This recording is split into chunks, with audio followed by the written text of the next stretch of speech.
The hunter and the burialer in the forest. Kevin, a hunter, decided to spend some time alone in the vast, untouched forests of Arizona. As the sun set and he finished setting up his tent, the crackling fire was the only sound breaking the silence. However, the stillness of the forest was soon disturbed by something strange. During the night, Kevin began hearing whispers. At first, he dismissed them as natural sounds of the forest, but they grew louder, making it nearly impossible for him to sleep. As the hours passed and morning arrived, Kevin shook it off and ventured deeper into the forest. A hunter's instinct left no room for fear. While exploring the forest, Kevin saw a dirty shoe, half buried in the soil. At first, he thought it was just trash, but then he realized there were bones. Digging around, he found scattered bones, resembling a graveyard of death. He tried convincing himself they belonged to animals, but deep inside, he felt something far darker was happening here. As he moved on around midday, he found remnants of a torn piece of clothing dangling eerily from tree roots, emitting a foul, sickening odor. Kevin knew that if his suspicions were correct, if this was a crime scene, the killer would surely return. He decided to come back the following night. Fully prepared, Kevin brought small, hidden cameras, the kind that could blend with leaves or be placed on high branches to capture footage. He also found a secure spot to observe without being seen. As night fell, Kevin retreated to his hiding spot. Hours passed in silence, with only the sound of insects chirping. Then suddenly, footsteps. His heart pounded as he listened to the rustling leaves and snapping branches. Someone or something was moving. Through the dim glow of the moonlight, Kevin saw a man emerge from the trees. He wore a dark hoodie, his face hidden in the shadows. He carried 2 large black garbage bags, dripping with moisture, perhaps another package. His movements were precise, methodical, as if he had done this hundreds of times before. He stepped into the burial site, crouched down, and glanced at a piece of paper, muttering something. It was the note Kevin had planted near the area. "I know who you are. Be careful." A bait to provoke a reaction from the killer. The man panicked, looking around frantically, his breath quickening as if he were afraid. He turned away and began leaving the area, following a narrow trail deeper into the forest.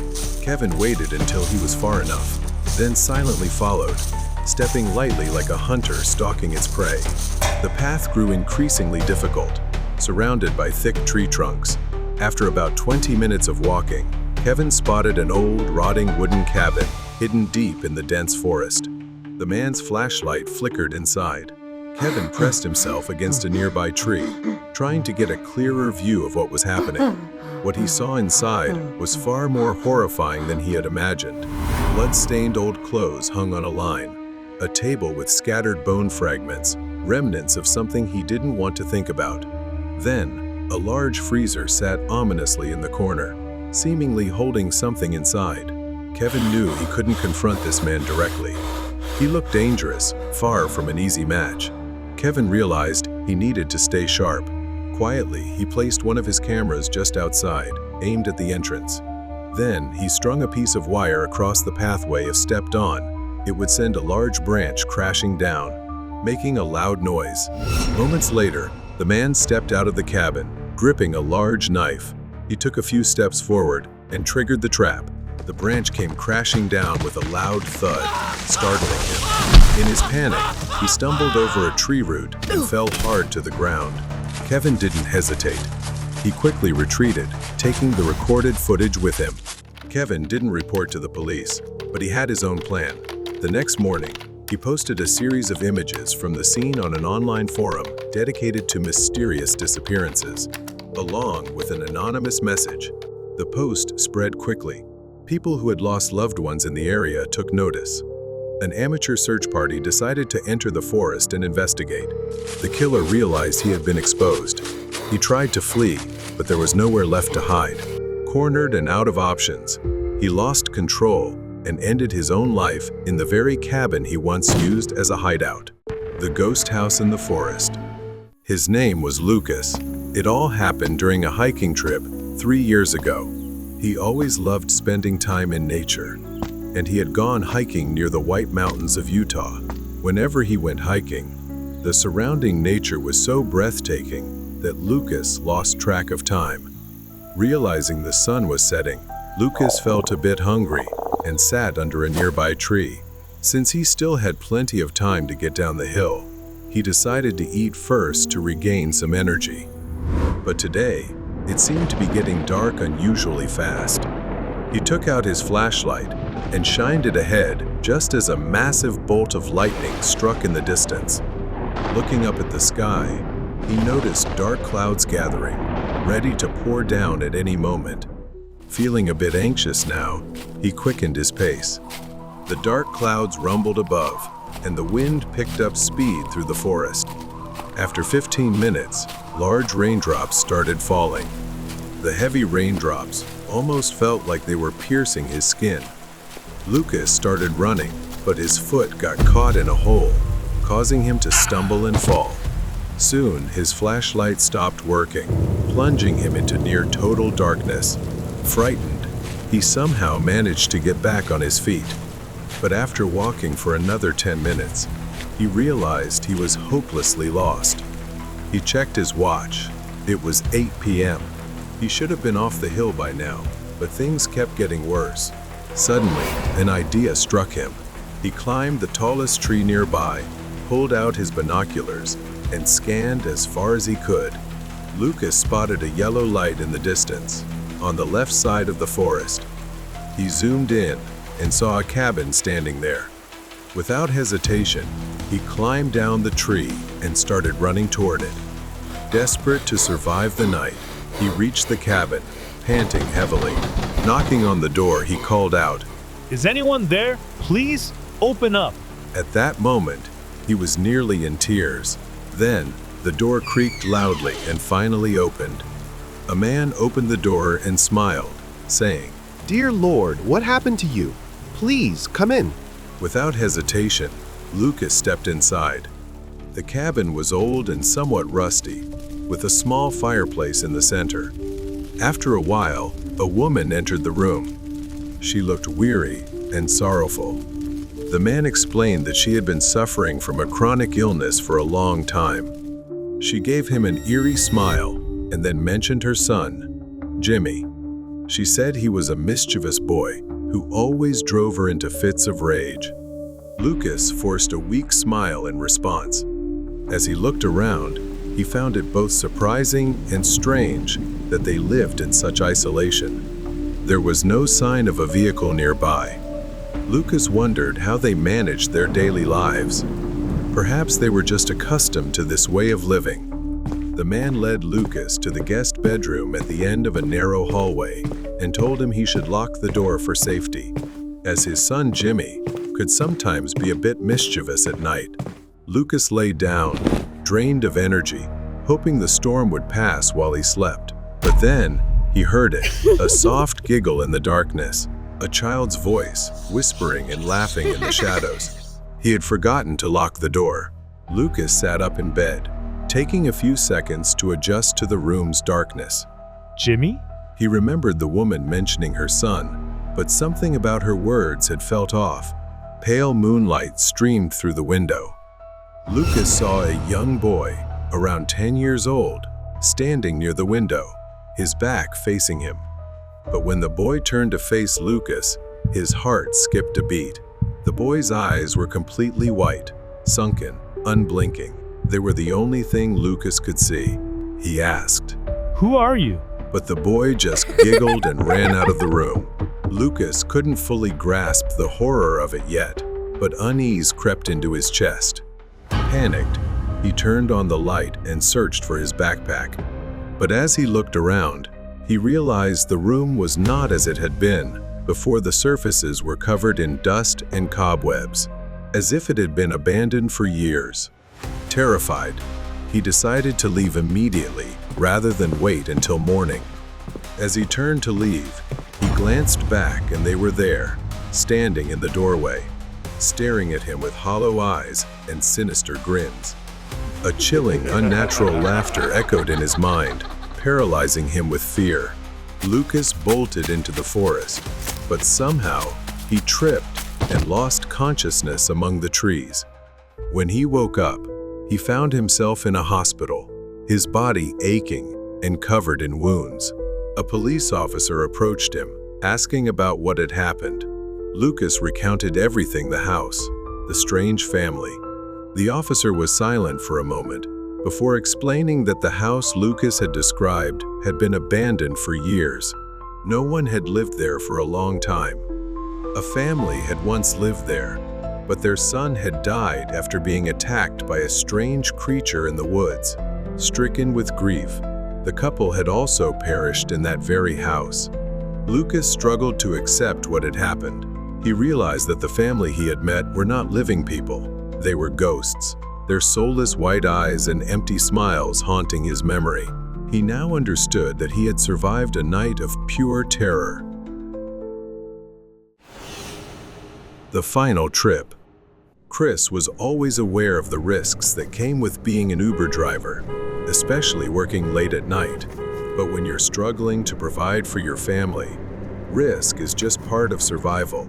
That night at 10:30 p.m., Chris accepted a ride request from a quiet suburban neighborhood. The passenger was a man named Calvin. When Chris arrived, he saw the man wearing a hoodie, avoiding eye contact. He hesitated for a second, but brushed off the unease. He had picked up hundreds of passengers before. That was his first big mistake. Calvin got into the car with barely a word, pulling his hood lower to obscure his face. Calvin said nothing, staring out the window, making Chris uneasy. He tried not to think too much about it and focused on the road. But as the road stretched on and the streetlights grew sparse, his anxiety deepened. They were heading toward a more isolated area. Suddenly, Calvin leaned forward and pressed something cold and hard against the back of his neck. It was a gun. He growled, "Take the next exit, and don't ask any questions." Chris's breathing grew rapid, his knuckles turning white against the steering wheel.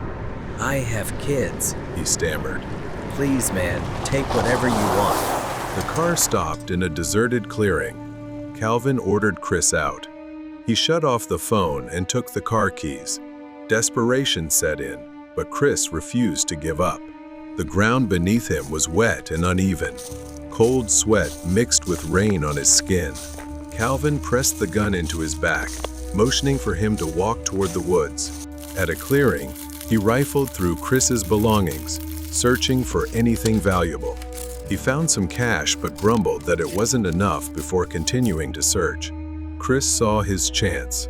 With one swift motion, he pulled a can of pepper spray from his jacket pocket and sprayed it into Calvin's face. The man screamed in pain, stumbling backward and dropping the gun. Chris didn't hesitate. He ran as fast as he could. Branches tore at his skin, darkness making it impossible to see where he was going. But he didn't stop. It didn't matter anymore. Up ahead, Chris saw a light in the distance, a road, an escape. Behind him, Calvin had recovered. "You think you can run from me?" His voice echoed through the trees. Another mistake happened. Chris, too focused on looking back at his pursuer, tripped over a hidden rock and fell to the ground. Pain shot through his ankle. Before he could stand, Calvin grabbed his hair and yanked him back. Chris fought back, struggling against the grip. "Please don't kill me. I've given you everything I have." But instead, Calvin slammed him against a tree. Racked with pain and hopelessness, Chris collapsed, his vision blurring. He wished for anyone to save him, but maybe this was his chance to save himself. As Calvin gasped for air, rubbing his eyes from the earlier attack, Chris slowly, silently reached for a rock. Without a second thought, with every ounce of strength left in him, Chris swung the rock hard against Calvin's head. Blood trickled down his face as he staggered. Though his ankle was nearly twisted, Chris sprinted toward the light he had seen earlier. A narrow stream trickled through the forest, making him pause for a moment. Chris waded through the water, knowing the stream would mask his footsteps and movement. The pain in his ankle was nothing compared to the terror of what would happen if Calvin caught him. Crawling through the brush, his body ached, but his will to survive burned stronger than ever. When he reached the road, utterly exhausted, Chris burst out of the trees, waving his arms frantically. Help, please. Headlights flooded the road, momentarily blinding him. A car screeched to a sudden stop. A woman immediately jumped out, rushing to his side and calling the police. That was the last thing Chris saw before his vision faded into exhaustion. Now safe, Chris was able to help authorities piece together the case against Calvin, leading to his arrest and trial. Despite his injuries, Chris was grateful he had survived. He would see his family again. Rain pounded against the windshield as Mina drove down a desolate highway, her headlights barely cutting through the torrential downpour. She was a lone traveler, drawn to exploration and the thrill of discovering new places. Nights like this were familiar to her, driving down unfamiliar roads, seeking new experiences, when she saw a sign emerge from the darkness reading, "Welcome to Cottage City." A wave of relief washed over her. Mina continued driving, hoping the town would offer some respite from the storm. She drove slowly through the quiet streets. The town seemed frozen in time. A house caught her eye, a crumbling structure on the roadside, abandoned and eerie. Its walls were spray-painted with warnings like "Stay away," "Evil," and "Don't come back." Wooden crosses were haphazardly nailed to the porch and gate, as if someone had tried to ward off something inside. Curiosity got the best of her. Mina pulled over, stepped out into the rain, and switched on her flashlight. She stood outside, her flashlight illuminating the faded words. As she aimed the beam at the house, she froze. In the upstairs window, a young girl stood, staring down at her. Her face was pale, dark circles under her swollen red eyes, as if she hadn't slept in days. She didn't move, just watched Mina with a hollow gaze. Mina shivered and called out, Hey, are you here alone? Do you need help? She mentioned she was looking for a place to stay.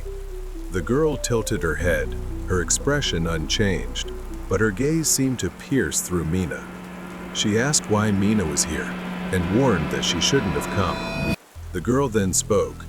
Did you come to see her? It was an unsettling question, one that sent a chill through Mina. She had assumed the place was abandoned. Mina asked why the girl was alone and where she was. The girl suddenly smiled, a twisted, eerie grin, and replied, Her? She's waiting for a replacement. The girl's eyes shifted past Mina, her face twisting into terror. A strong gust of wind howled through, rattling the doors of the old house.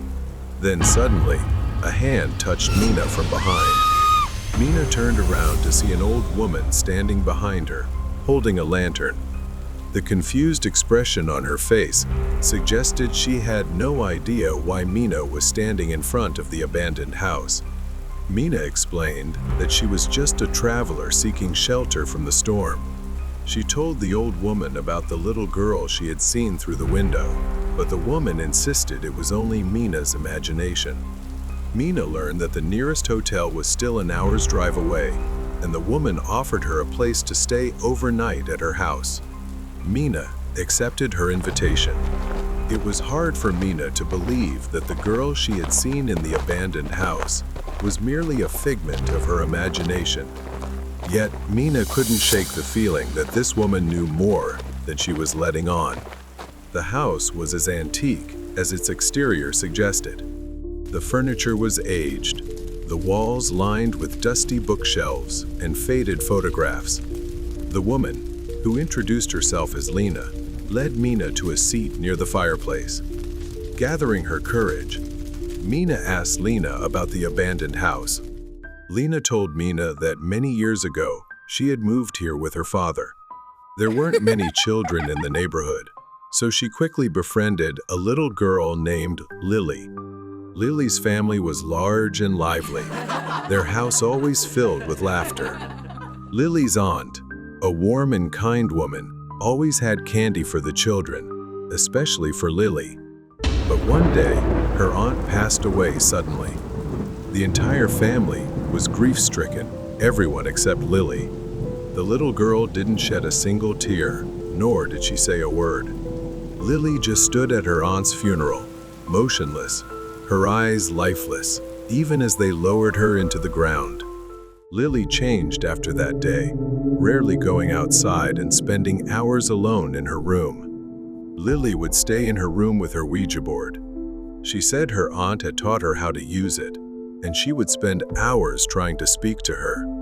As Lena continued her story, Mina could almost picture the events unfolding. Something had changed in the little girl that day, something dark and frightening. Then, she continued telling Mina about what the little girl had gone through since that day. Right after the girl's aunt passed away, terrifying things began happening in that house. Around midnight, Lily's mother started hearing strange noises coming from her room. Scratching sounds, like fingernails scraping against the walls. Lily lay awake, eyes wide open, staring at something in the darkness. She felt a presence, something lurking beside her bed, watching her. Mrs. Lena leaned forward. She told Mina how Lily had confided in her older friend, saying she could feel eyes watching her every night, standing at the edge of her bed, silent yet terrifying.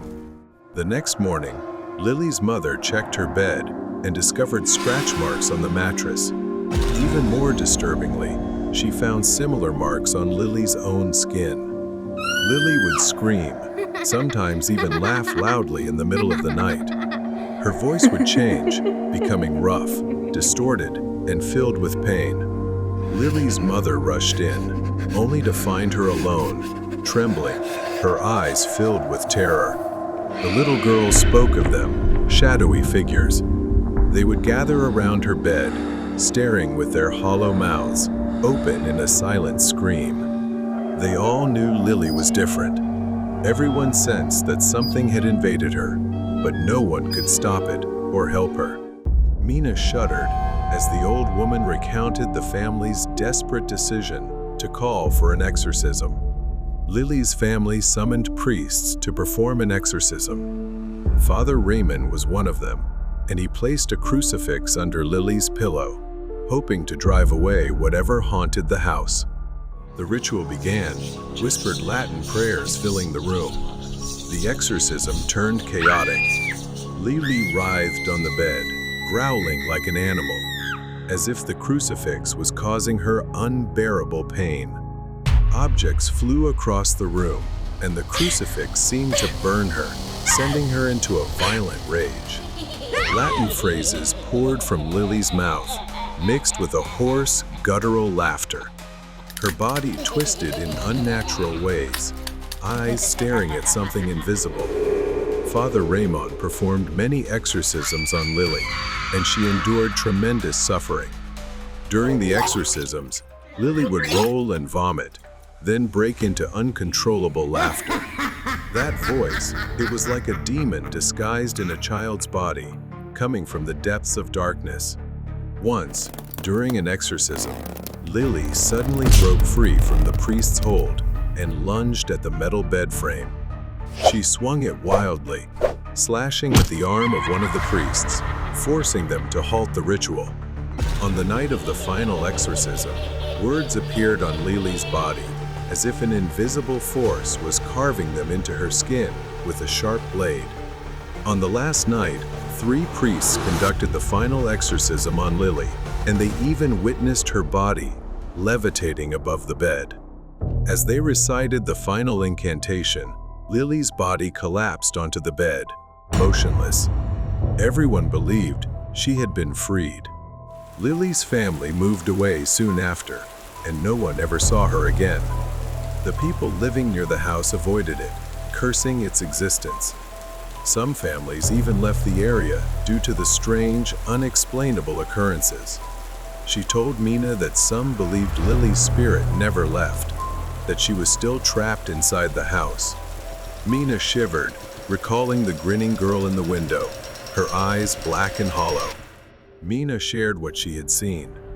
Hesitantly, she mentioned that the girl looked no older than 14. The old woman slowly nodded, and confirmed that was exactly Lily's age when she disappeared. Mina was frozen by what she heard. The woman pointed to a small room under the stairs, offering it as a place for her to sleep. She warned Mina once more to stay away from the exorcism house before heading upstairs. Lying on the bed, Mina stared at the ceiling, wide awake, unable to shake the image of the girl from her mind. She wondered, what if the woman hadn't arrived? Would she have been the next one, just as the girl had said? The sun finally rose, but the memories of the night clung to Mina. She thanked Lena and left, yet the questions remained. Did Lily die during the exorcism? Was her soul trapped forever, or had something darker consumed her? But one thing was certain, Mina would never return to Cottage City again. The Intruder and Courage. Nicky recalled when he was 9 years old. His parents adopted a dog, wanting him to grow up with a companion to help him learn boundaries and discipline, as well as have a playmate. The dog's name was Charlie, a golden retriever. One night, Nicky woke up past midnight and noticed that Charlie had jumped off the bed and was whining at the door. Nicky got up and went downstairs with Charlie.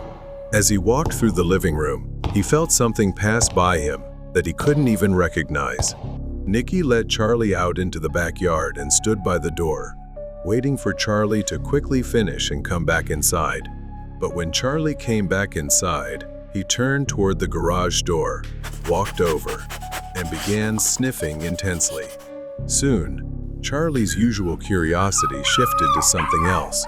He began whining, pacing, and scratching at the door more aggressively, finally looking back at Nicky. Nicky hesitated, but Charlie wouldn't stop. Finally, Nicky opened the door and turned on the light. When the lights came on, there was a man wearing a black mask and dressed in all black, trying to break into Nicky's dad's Mercedes. Beneath him was a black bag full of stolen items. The man turned, startled by the light. Charlie immediately began barking, his deep, ferocious growls echoing through the garage. Nicky screamed for his parents, but within moments, the man reacted quickly, rushing over to grab him and cover his mouth. Charlie barked even louder, his desperation clear as he tried to protect Nicky. "Quiet," the man hissed, dragging Nicky toward the car. Charlie lunged, but the man kicked him out the door, sending him sprawling to the ground. His whimpers filled Nicky with heartbreak. Then the thief threw Nicky hard to the ground, leaving him weak and powerless. He leaned down, threatening him to stay quiet or else. After a moment, Charlie was on the other side of the door, barking again. Meanwhile, the man turned his attention back to the car, using a metal tool to try and pry the lock. Nicky sat frozen, trembling as Charlie's relentless barking continued. Moments later, the door burst open, and Nicky's parents rushed in with Charlie. Nicky's father's face contorted with anger as he took in the scene. "Let my son go," he shouted. The man turned around, grabbed Nicky, and put him in a chokehold. Nicky's father froze, and his face shifted from anger to immediate panic. It wasn't clear why until Nicky realized there was a knife pressed against his neck. The man demanded his parents step back, hand over the car keys, and let him drive away, or else he'd hurt the boy.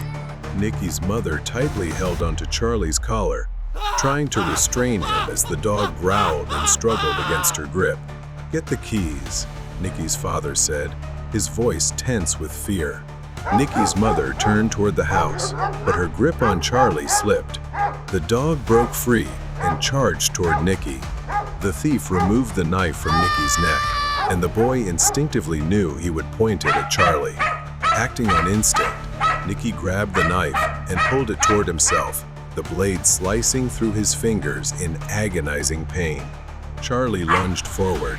His jaws tore through the man's pants and clamped tightly onto his leg, causing him to scream in pain.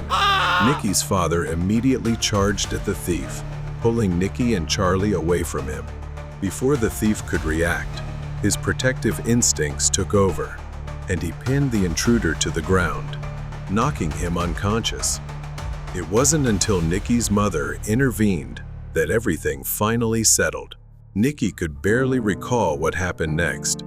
All he knew was that the thief spent a long time in the hospital before being taken into custody. Nikki was also relieved that everyone, including Charlie, escaped without serious injury. Even though Charlie was older, he had proven his boundless love and loyalty to Nikki and the family. The truck driver's nightmare chase. I'm Alan, and I want to tell you about my job. The only job I've ever had, and definitely one of the most dangerous.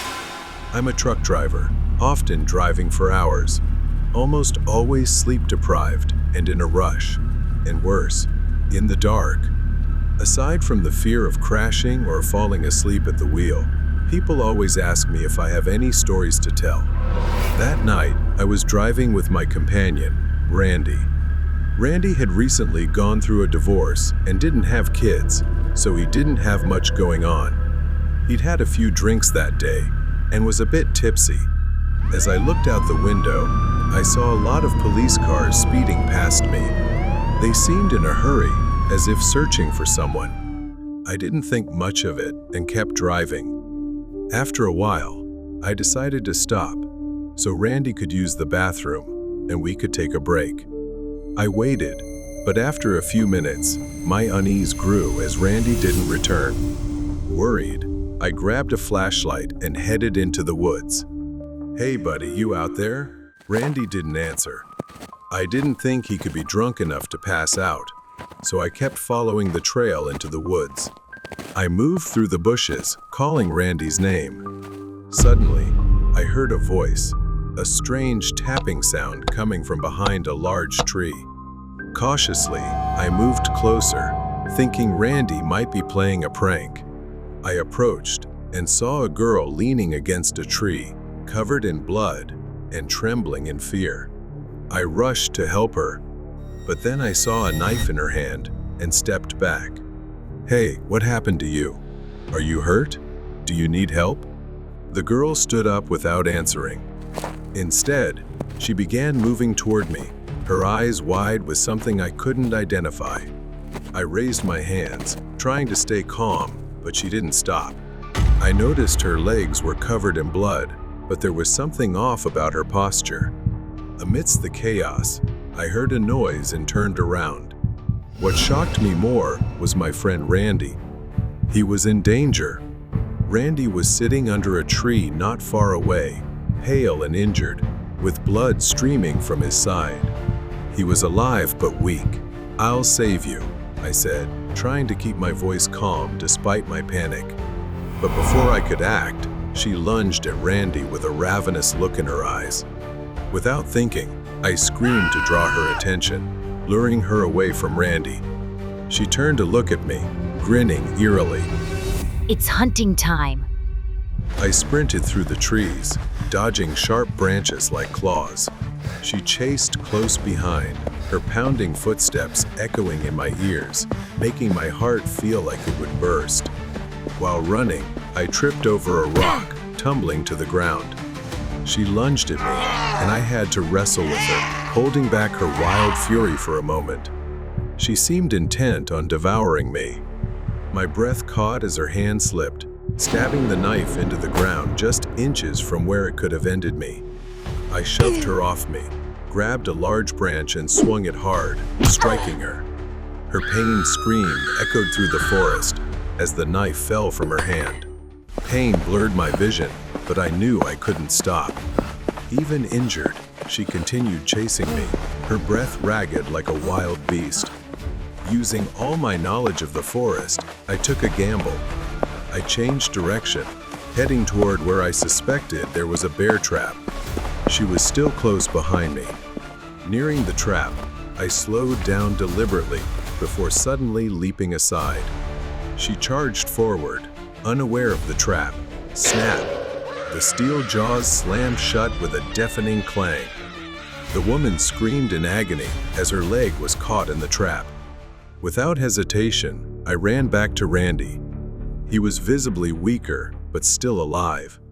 I quickly used a handkerchief to stop the bleeding from his wound. I helped him into the truck. Every step felt like a battle, but I didn't stop. Finally, I got him into the vehicle and drove away as fast as I could. On the way, I came across a patrolling police car. They quickly arrived and arrested the woman. They said she was an outcast living in the forest, hunting and attacking anyone who wandered into the area.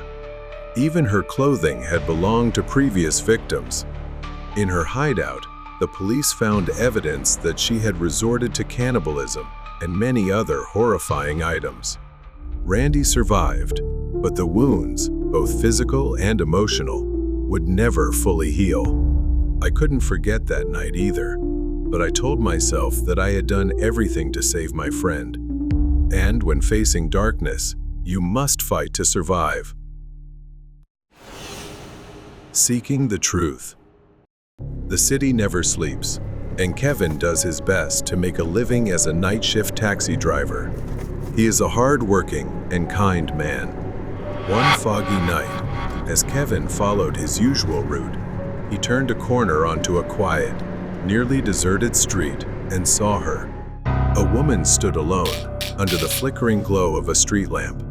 She was dressed in black, her long hair hanging loose, and her pale hand raised to hail his taxi. Something about her seemed off, but Kevin's job wasn't to ask questions, it was to drive. The woman climbed into the back seat without a word, handing him a piece of paper with a hastily scrawled address. The address was unfamiliar to him and seemed unsettling. As they drove through increasingly deserted streets, Kevin tried to make conversation, but she remained coldly silent. When they finally arrived, a decaying, abandoned house on the edge of a forest loomed in the darkness. Kevin stopped the car, unease building as he turned to tell her they had arrived and mentioned the fare. Then Kevin turned around to find the back seat empty. The door was shut, and the woman was gone, as though she had never been there. No money, no sound, no trace. Confusion mixed with a hint of anger as he stared into the darkness. He chalked it up to a strange, unlucky night and drove away, determined to forget it. A few days later, Kevin was driving through the city again. Once more, he saw a woman standing by the roadside. She looked eerily familiar. The dress, the posture, the loose hair. Was it the same woman? Kevin wasn't sure. He hadn't paid close attention to her face last time. But this time, she seemed different. She was clutching her stomach as if injured or ill. Her face was pale and strained, as though in great pain. She looked like she was struggling to stay upright. Kevin hesitated, memories of the previous encounter surfacing, but he couldn't ignore her distress and slowly pulled over. He parked by the curb and rolled down the window. Are you okay? She didn't answer, her lips trembling, but after a moment, she slowly looked up. The woman's gaze met his briefly, her wide, haunting eyes struggling to utter a single whispered word. Help! Kevin wasn't the type to ignore someone in need. He told her to get in and said he would take her where she needed to go. She quietly got into the car, her breathing shallow and labored, but she said nothing more. Her presence was icy. She handed him a piece of paper. It was an address near the edge of the forest, close to the previous location. An eerie coincidence. This time, the destination was a hospital instead of an old house. The ride was bizarre. Occasionally, he glanced at her, her hand pressed tightly against her stomach, but she remained utterly still. Her breathing was nearly inaudible, like the distant whisper of the wind, hollow and empty. After what felt like an eternity, Kevin stopped the car, but a cold breeze brushed his ear, sending chills down his spine. Help me! A cold draft swept into the car, making him shiver. When Kevin turned around, the woman was gone. The rear door was wide open, and the seat she had occupied was empty. What the hell is happening? The woman's sudden disappearance left him frozen in place, unsure of what to do. His hands trembled as he locked the doors, quickly started the engine, and drove away as fast as he could. Back at home, Kevin couldn't shake the encounter. Questions gnawed at him. Who was that woman? How did she disappear? And why did she lead him there? Something strange was going on. After days of pondering, Kevin couldn't shake the fear tormenting him. He returned to the hospital, hoping to find answers. He asked the staff about the woman he had seen, but no one seemed to know anything about her. But after all that, he found no leads. In his moment of despair, he suddenly saw the shadow of the woman he had seen before. She was standing at the end of the hospital corridor, and the place felt eerily empty, save for the two of them. Unable to explain why, he followed her to a locker belonging to a man. The name on the locker read Dr. Don. He had no idea what this meant. Was there a connection between her and this man? Moments later, Kevin was still standing in the hallway, but she was gone. Instead, the usual sounds of hospital staff working, patients moving, and the general hum of life returned. Everything seemed normal again. As Kevin contemplated leaving, unsure of who this Dr. Don was, a nurse's voice called out from behind him, "Dr. Don." He froze and turned to see a tall, slender doctor with a beard and glasses that gave him an air of intellect. Kevin noticed that the people around seemed to hold him in high regard. Kevin questioned himself. Was there anything suspicious about a man like that? He certainly didn't seem the type. Still, Kevin decided to sit and observe. Dr. Don stepped out of his office and headed toward the exit. Kevin quietly followed until the doctor turned around to look at him. The doctor didn't appear worried at all and spoke in a calm, composed voice. Hello, can I help you with something? Kevin, feeling flustered, lied and said he was visiting his girlfriend here. Kevin deflected by glancing at his name tag. Dr. Don, this is my first time seeing you. You seem well liked. The doctor smiled politely and excused himself, but Kevin couldn't shake the feeling that something was off.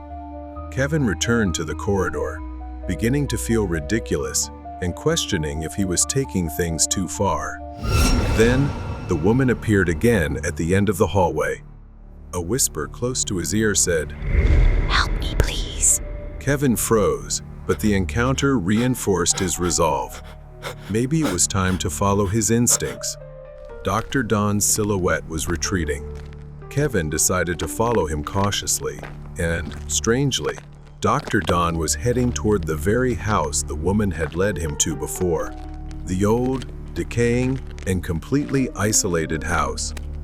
The windows of the house were nearly boarded up. After a while, Dr. Don left the house through the front door, locking it behind him. Kevin pressed himself against a pile of wood nearby to avoid being seen. Once Dr. Don was out of sight, Kevin crept to the back of the house and, to his surprise, found the door unlocked. Opening it cautiously, Kevin stepped inside. Inside was a mess of decay and foul odors. Rubber gloves, small glass jars, and scraps of fabric were scattered across the floor, along with dark, dried stains. Kevin felt a chill run down his spine as he heard sounds coming from a room not far away. The door was shut tight and locked. Breaking it open would cause a loud noise and be extremely risky. Suddenly, she appeared again, standing next to a cabinet. Her eyes locked onto Kevin before shifting toward the cabinet. It revealed a key hidden behind the shelf. In an instant, she vanished once more, perhaps guiding Kevin. Just as Kevin reached for the key, he heard footsteps approaching. Panicked, he hid in a small cabinet, barely fitting inside before Dr. Don returned. Through the crack of the cabinet door, Kevin saw him open the room and drag out a heavy bag. The doctor retrieved a syringe and a small glass vial, proceeding to do something suspicious. A creak inadvertently escaped from the cabinet where Kevin was hiding. Dr. Don put his tools down and approached the cabinet. Kevin held his breath, preparing for the worst. As Dr. Don got closer, Kevin realized he had no escape. Seizing the moment, he burst out, pushing the doctor to the ground before dashing into the forest behind the house. Dr. Don chased after Kevin. At the edge of the forest, Kevin managed to call the police. As they ran deeper into the woods, Kevin's years of experience in the wilderness began to pay off. His eyes caught a marked tree stump. He remembered traps he had learned about as a child, the kind hunters used for animals. It was a net trap leading to a concealed pit. Kevin stopped, carefully observing and calculating. Dr. Don approached with a scalpel in hand. You know too much. This will be quick, he sneered. As he neared the trap, Kevin deliberately moved slowly, calmly observing. Suddenly, Kevin jumped aside. Dr. Don lunged forward, oblivious to the trap. Bam! A loud snap echoed as he fell into the concealed pit, screaming in pain.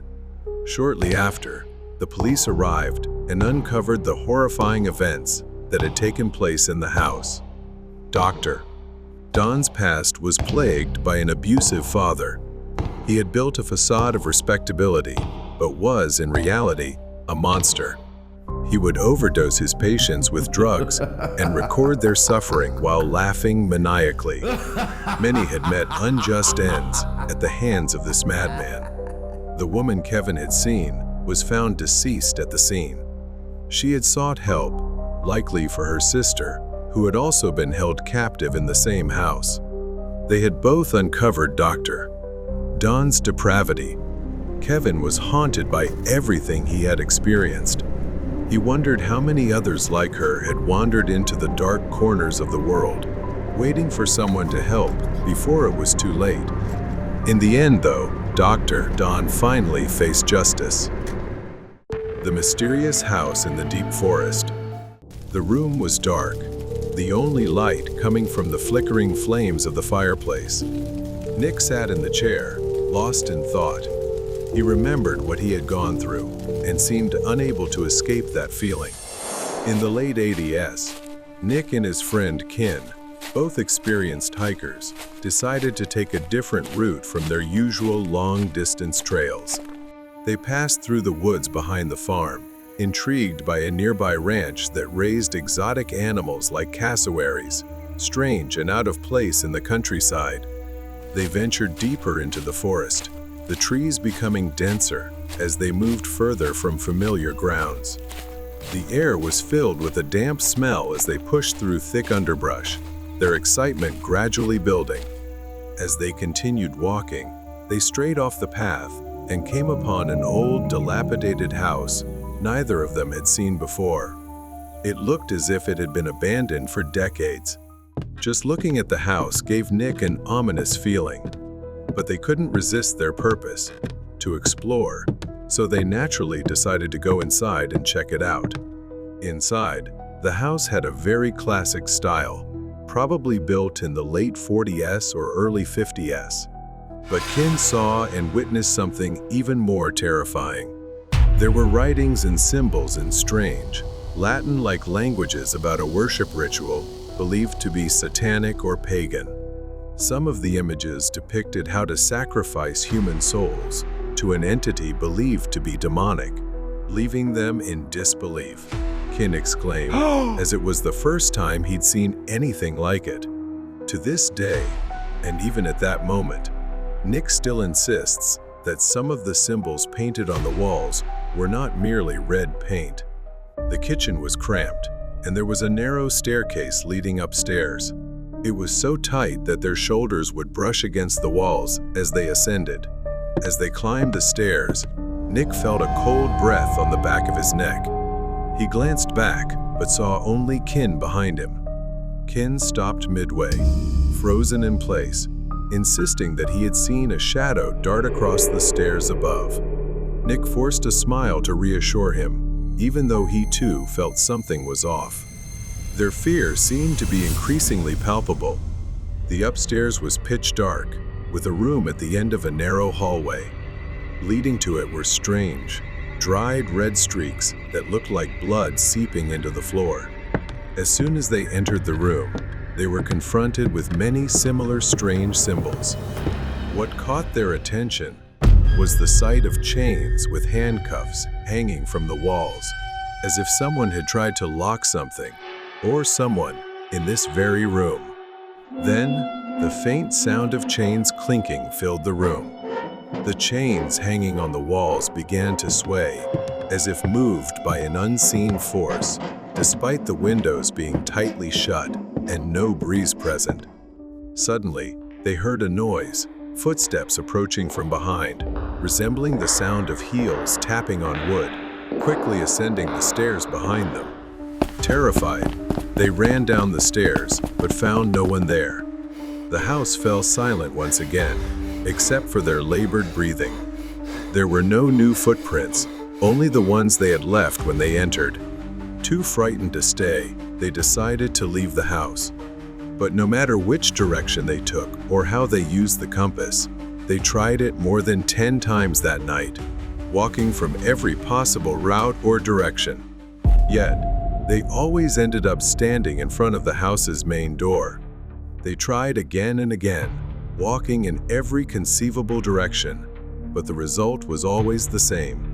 Caught in a disorienting and seemingly hopeless loop, they became utterly exhausted and terrified. Standing before the house one final time, they were met with something far worse. At that moment, Kin nearly fainted before looking up and pointing to the front-facing window on the second floor of the house. Nick and Kin crouched, frozen in fear. There it was, a figure. Yes, they both saw it. A tall, shadowy woman stood at the window, staring at them. Though they couldn't discern her facial features, her large, dark eyes were unmistakable. Then, she vanished instantly. Overcome with terror, they ran as fast as they could through the forest, eventually stopping at the edge of a federal road about 3 miles from the house. To this day, they still don't know how they managed to find their way back.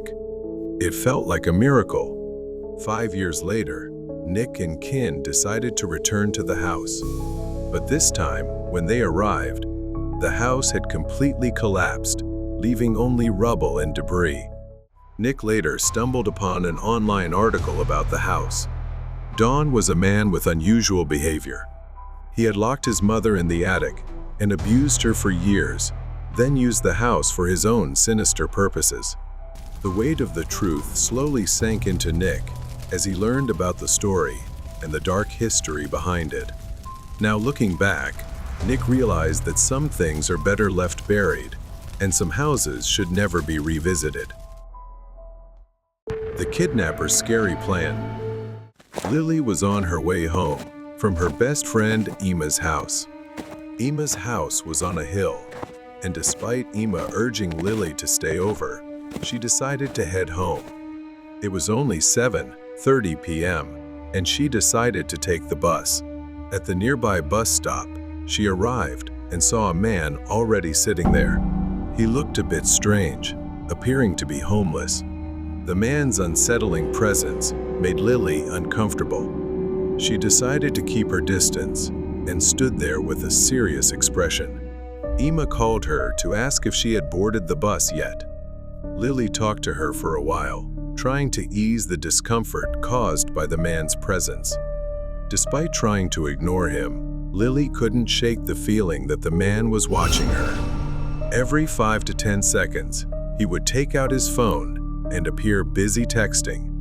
After ending the call, Lily glanced at her phone. It was 7:45 p.m., and her battery was down to 10%. She sighed, annoyed that she hadn't charged it earlier. She stared at the long, empty highway, but there was no sign of the bus.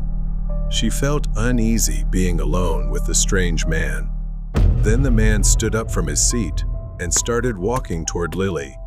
She looked away, trying to focus on her phone screen as he approached her. Hey, got a lighter? Without looking up, Lily curtly replied. I don't smoke. She could hear him moving behind her, but didn't dare to turn around. A moment later, she turned around, and he was standing right in front of her. His eyes stared at her vacantly, and his smile was eerie, grotesque. Are you sure? All girls pretend they don't like attention, but they all love it. Leave me alone. She yelled loudly, threatening that if he didn't back off, she would scream and call the police, warning him that her friend's house was nearby and her friend's dad owned a gun. His smile vanished, and she thought she was safe. Then headlights appeared as a car pulled up, driven by an older woman who offered Lily a ride. Surprised but not hesitating, Lily seized the chance to escape the unsettling situation. She quickly got into the car without a second thought, leaving the man behind. As the car drove away, Lily saw the man smiling in the rearview mirror, and his expression sent chills down her spine. They drove off, and the woman smiled as Lily thanked her. But her friendly demeanor seemed odd when she turned to Lily and said, Women need to be careful these days. You never know when you'll walk into a trap. The woman drove slowly along the dark highway. After a while, they stopped at a deserted gas station parking lot. Lily watched the woman step out and shut the car door behind her. Lily wanted to call her parents to let them know, but she remembered her phone was dead. Just then, a ringtone sounded, and her eyes fell on a phone lying casually on the dashboard. She thought the woman must have forgotten it. She cautiously reached out to grab it. The phone unlocked without needing a password. At that moment, a wave of dread washed over her. The phone's wallpaper flashed on the screen, showing a picture of the woman standing next to a man.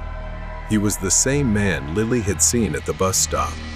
Somehow, they were connected.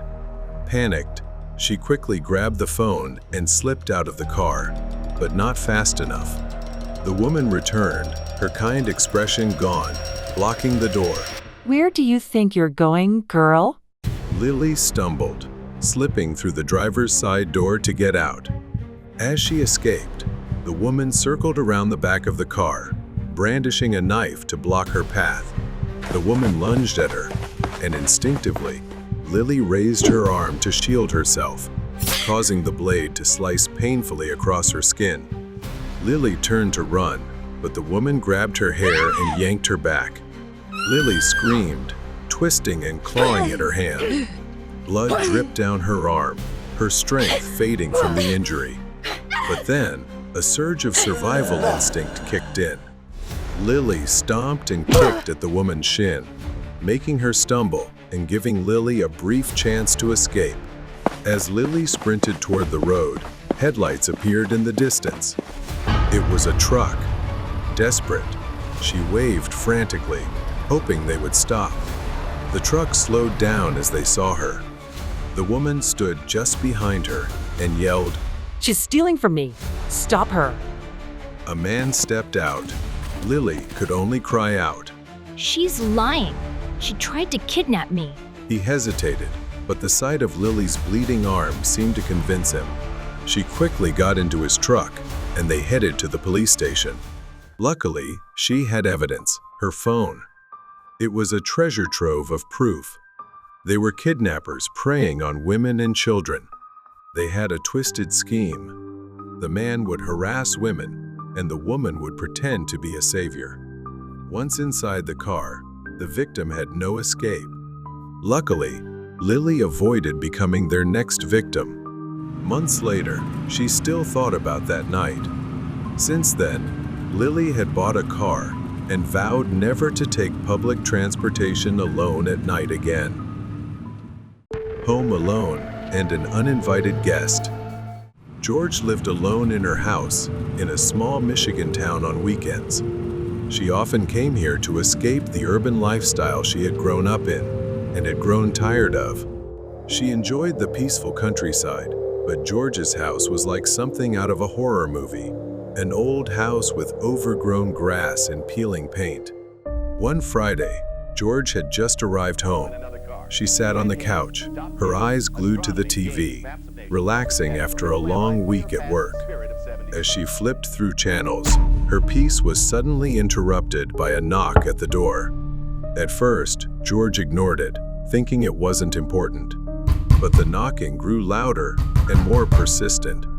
George opened the door and saw a man standing there, holding a clipboard. She immediately assumed he was selling something. He asked her if she was satisfied with her security system.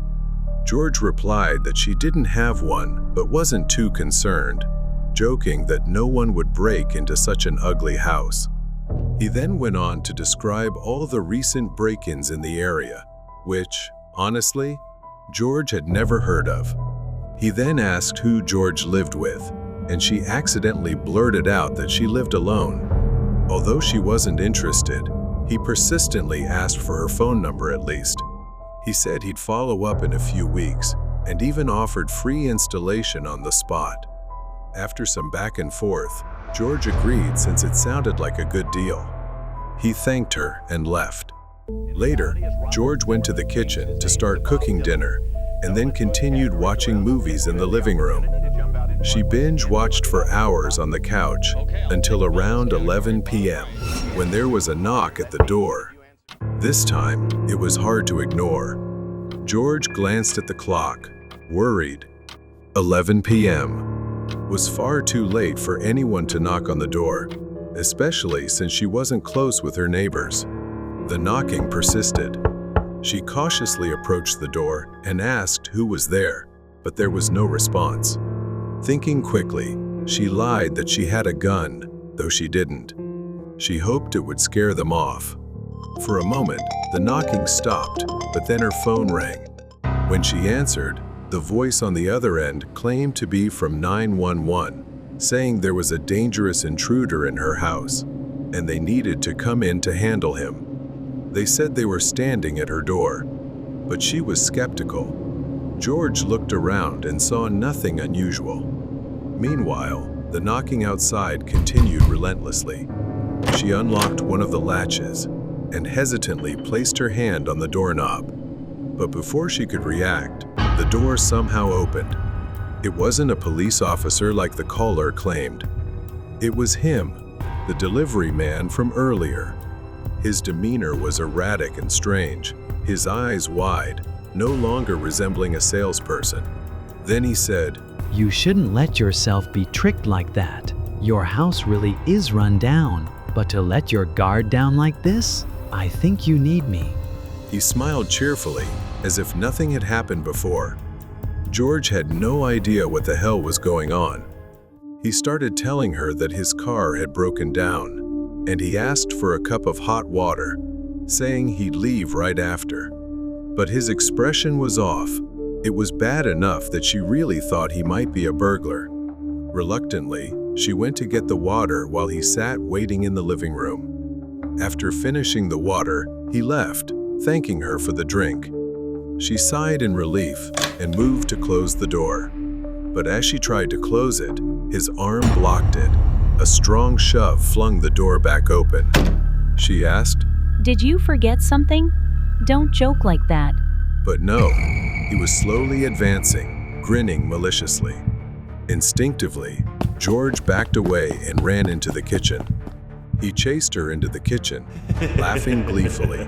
You should have been more careful. Watching you scared is so entertaining. Then he immediately went to the knife rack and grabbed one. He swung it through the air, narrowly missing, but it grazed her sleeve, leaving George injured and in pain. Panicked, unsure of what he wanted, she ran to the front door. But when she got there, George tripped and fell while he stood over her, knife in hand. Then her eyes caught sight of a mini fire extinguisher near the door. She grabbed it and sprayed it into his face, disorienting him. She grabbed the keys hanging nearby, ran outside, got into her car, and sped off in terror. Once she reached a safe distance, she called the real police to track him down.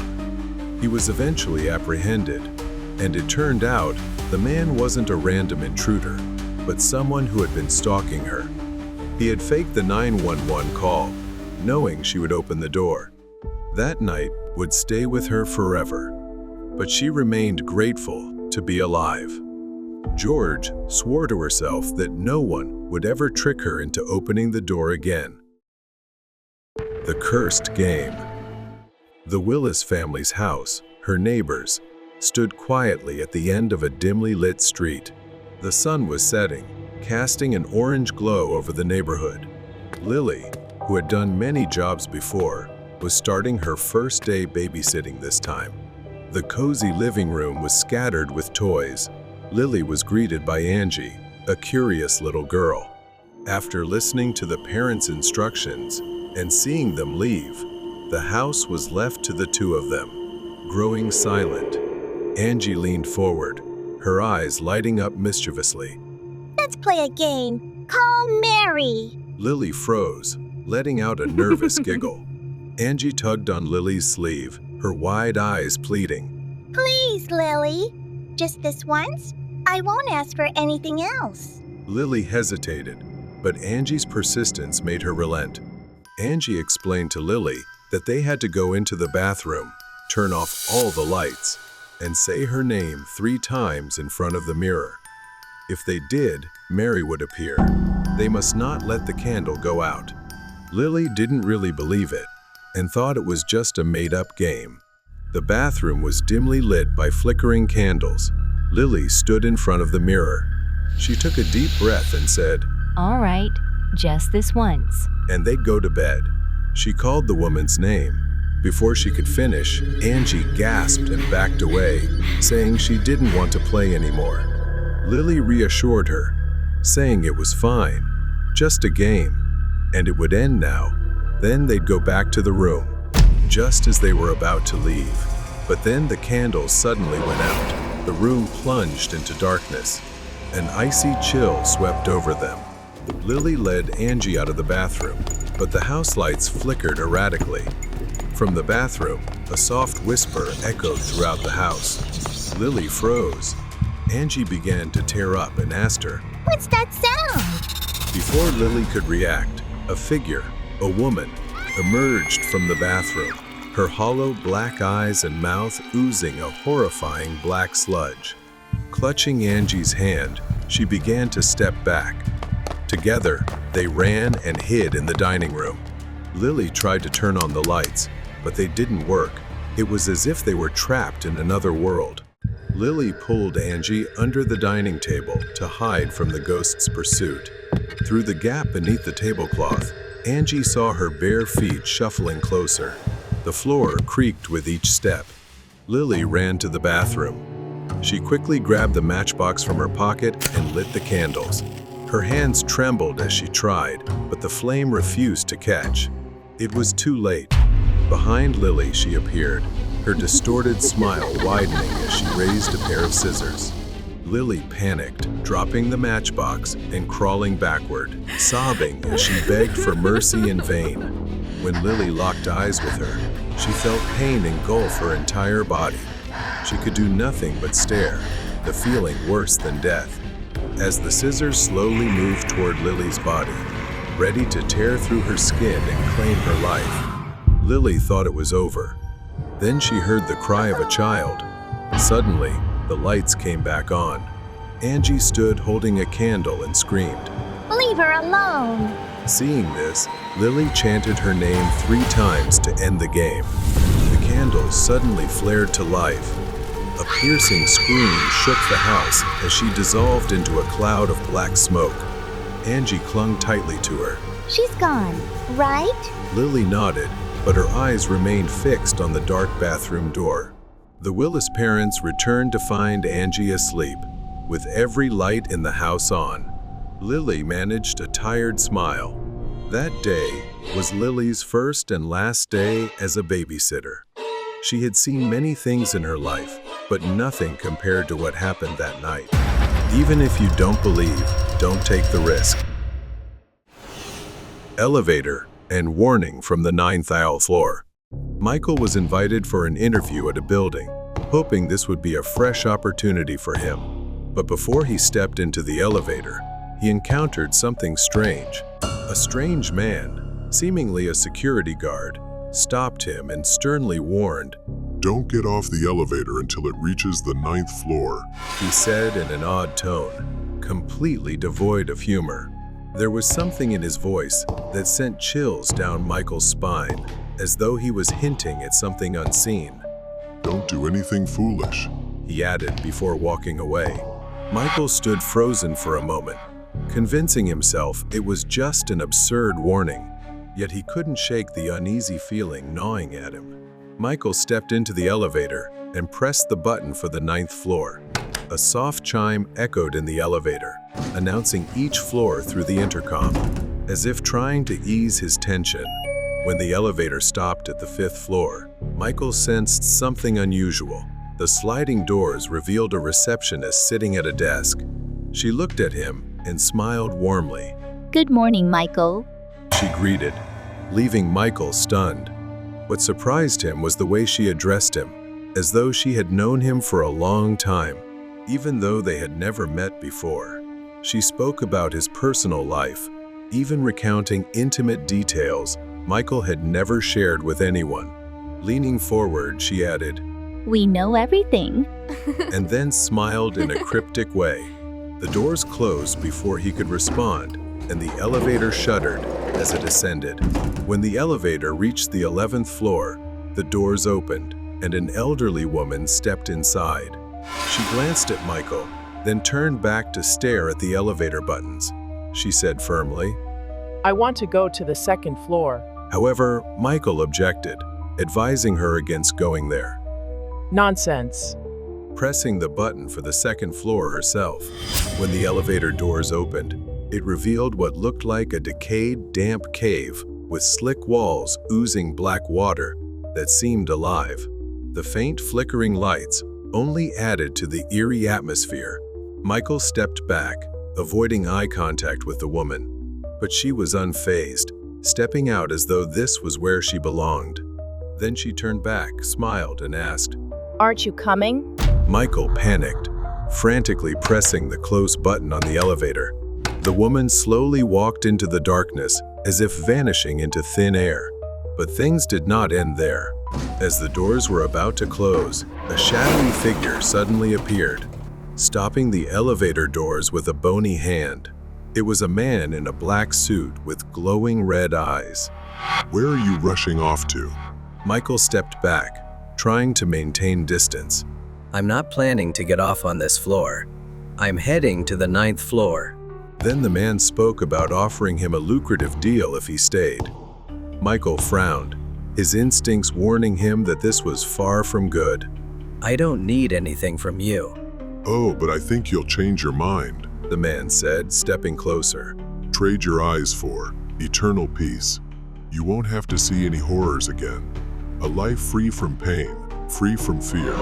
Michael froze as he stared into the man's cold gaze and realized that he had no eyes, just deep, empty black sockets. Michael felt a fog enveloping his mind, and before he realized it, he was stepping forward. But just as his hand was about to touch, a sound echoed from afar, snapping Michael back to reality. No, I don't want that. I'll face it on my own. The man's demeanor changed suddenly. His smile disappeared, replaced by a cold, sharp glare. He moved quickly toward Michael, arms outstretched, as if to pull him out of the elevator. The man grabbed his collar, yanking him off balance. Michael felt his foot slip off the edge of the elevator, stepping halfway into the dark void of the 2nd floor. Michael grabbed the elevator railing and used all his strength to pull himself back. The man lost his balance and let go. Without wasting a second, Michael slammed the closed door button. The elevator doors slowly shut, leaving the man standing in the darkness with a twisted smile. "You can't run forever, Michael." The elevator continued to ascend. The buttons for the lower floors gradually disappeared from the control panel. He tried pressing a button, but the elevator did not respond. Then the TV screen switched to live footage of Michael, lying on the elevator floor, wearing a strange and unsettling smile. In panic, the elevator filled with a distorted version of the song Happy Birthday. When the elevator suddenly stopped at the 9th floor, the doors opened to reveal what seemed to be a normal reception area. Michael hesitated. The warmth of the room seemed to beckon him, but something about it felt too perfect. Then she stood there, pressing something that resembled a control panel, before vanishing in the blink of an eye. At that moment, he began to realize that he had stepped into an invisible labyrinth. Everything around him became hazy, and the scene seemed to unfold in an endless loop. The elevator descended to the 1st floor where he had entered. As he stepped out, he felt a brief sense of relief, only to witness someone else stepping into the elevator. As the doors closed, Michael instinctively warned the woman, "Don't step out until you reach the 9th floor." The door shut, and the elevator began its ascent once again. Betrayal in the dark. It was a quiet night in late October. Maya was patrolling the empty streets of a small Texas town. The air carried a heavy, eerie stillness as the early morning hours approached. But that night, at around 2:15 a.m., the radio crackled to life. Maya received a call. Maya picked up the radio, and a woman's voice came through on the other end. Police, please. I think there's someone in my house. Maya could hear the woman's frantic, shallow breathing. But just as she was about to respond, the line went dead. She tried calling back, but it went straight to voicemail. Maya radioed a colleague to get the location. She stopped, squinting at her GPS. It was just a few blocks away, near the town's edge. Something about the woman's voice unsettled her, so she decided to check it out. Maya arrived at the location, but there was nothing, just an empty lot. The wind whistled softly, rustling through the tall, dry grass. She checked her GPS again. The location was correct, but there was no house, just emptiness. In the distance, a faint light flickered on the porch of an old farmhouse. Maya felt an odd pull toward it. She decided to walk to the farmhouse, thinking maybe they knew something. She parked and approached the door. Maya knocked, and after a few minutes, the door creaked open. A young man answered, looking tired, confused, and not at all like someone who had made a frantic emergency call. "Can I help you, officer?" he asked. Squinting at Maya through the dim porch light, she explained the call, asking if he had seen or heard anything unusual. He shook his head, confusion plain on his face. She asked if he knew anyone else living nearby. The man slowly shook his head. "No, there haven't been any houses for miles."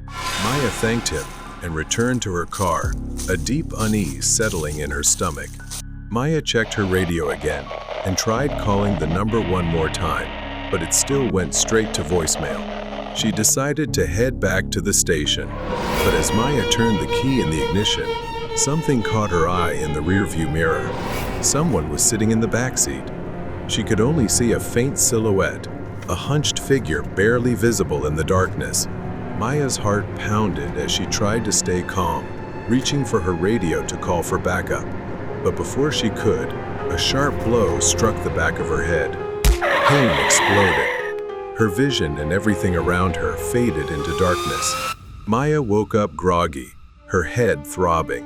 Her hands were tied, and the air smelled of damp wood and rust. A single light bulb swung overhead, casting long, jagged shadows. Then, Maya saw her. It was her colleague, Jeff. Her face twisted into a manic grin, her eyes gleaming with cruelty. You didn't expect to see me, did you? I've been waiting for this. She continued, pacing with a gleaming knife in hand. Do you know how long I had to smile? While everyone adored you, Maya. While I was stuck dealing with scraps, she lunged, pressing the blade close to Maya's face, taunting her about always being so calm. She wanted to see just how calm Maya would stay now. The cuts weren't deep, but they stung. Blood trickled down Maya's skin as Jeff mocked her, savoring every moment. Maya waited, biding her time. Jeff's grip on the knife loosened slightly as she got lost in her own rage. When she leaned in too close, Maya struck. She kicked Jeff's shin with all her strength, making her stumble. Maya's hands were still tied, but she used her shoulder to slam Jeff into the wall. The knife clattered to the floor. Jeff was dazed, giving Maya just enough time to grab it. I feel sorry for you, Jeff. Then, Maya bolted. Behind her, Jeff staggered out, screaming Maya's name, but her voice grew fainter as Maya sprinted toward her patrol car. Maya stumbled into the police station, covered in blood but alive. Her colleagues rushed toward her, their faces a mix of shock and concern. Maya told them everything. Jeff was arrested. She sat calmly, as if nothing had happened, but her eyes still carried pure malice. A few weeks later, Maya drove past the place where it all began. But now, she understood. Sometimes the monsters we fear don't hide in the darkness. They stand right beside us, wearing friendly faces. Warning in the mirror. The stadium erupted with energy, filled with thousands of cheering, shouting, and clapping fans. It was Nana's first time attending a live football match with her dad, and she was beyond excited watching the game, enjoying popcorn, even though she didn't fully understand the match. Nana finished a large cup of Pepsi and started feeling a tingling sensation in her stomach. She thought she needed to use the restroom. Since the restroom was nearby, she decided to tell her dad she'd go by herself and be back soon. The hallway was now eerily silent and empty. Nana's footsteps echoed against the tiled floor as she approached the women's restroom at the end of the corridor. Just as she reached for the door, a voice. Nana. She froze. That voice. It sounded just like her mother's. She turned toward the flickering light of the narrow passage. There, standing in the dim shadows, was a woman. Mom? Is that you? Nana couldn't see her face clearly enough to be sure. The woman, eerily resembling Nana's mother, insisted on taking her to a cleaner restroom at the end of the hallway. Despite her confusion, Nana felt an inexplicable pull and followed the mysterious woman. The woman walked ahead of her. The flickering lights of the corridor briefly revealed glimpses of her. She wore a long white silk blouse, stained with dark patches. Her hands and legs bore scratches. She led Nana to a small white door, opening it to reveal an old, dimly lit restroom. The mirror on the wall caught Nana's attention. It felt strange. In the dim, flickering light, she saw her mother's face, pale, ghostly skin, eyes wide like an owl, and a chilling smile as Nana stood before the mirror. Feeling uneasy, Nana turned and said, Mom, can you wait outside? I can't go if you're staring at me like that. The woman assured Nana she would wait and that she had a surprise for her, then immediately shut the door. Nana hesitated but nodded before stepping toward the sink. But when she glanced back at the mirror, her stomach dropped. Her reflection was no longer her own. Instead, Nana saw a terrifying girl about her age, with deep black eyes and an unnaturally wide mouth. Then, the girl's mouth slowly closed, and she spoke to Nana, warning her to leave. She told Nana that the woman outside was not her mother, and urged her to find her father. If she didn't, Nana would meet the same fate as her. Nana wanted to move, but she was frozen with fear as she heard her mother's voice from outside the restroom door, urging her to come out. The girl's eyes wept black ink like liquid, her sobs echoing. She continued warning Nana, telling her that the woman outside was a deranged murderer. The woman outside banged violently on the door. Nana felt trapped, her mind torn between the two opposing voices. The doorknob twisted forcefully, but just in time, Nana lunged forward and locked the door from the inside as the woman outside tried to force it open. Nana collapsed onto the floor, covering her ears and sobbing, "Stop it! Stop it! Please stop! Dad, help me! And then she didn't know when she lost consciousness. The sound of machines filled the air as Nana woke up in a hospital.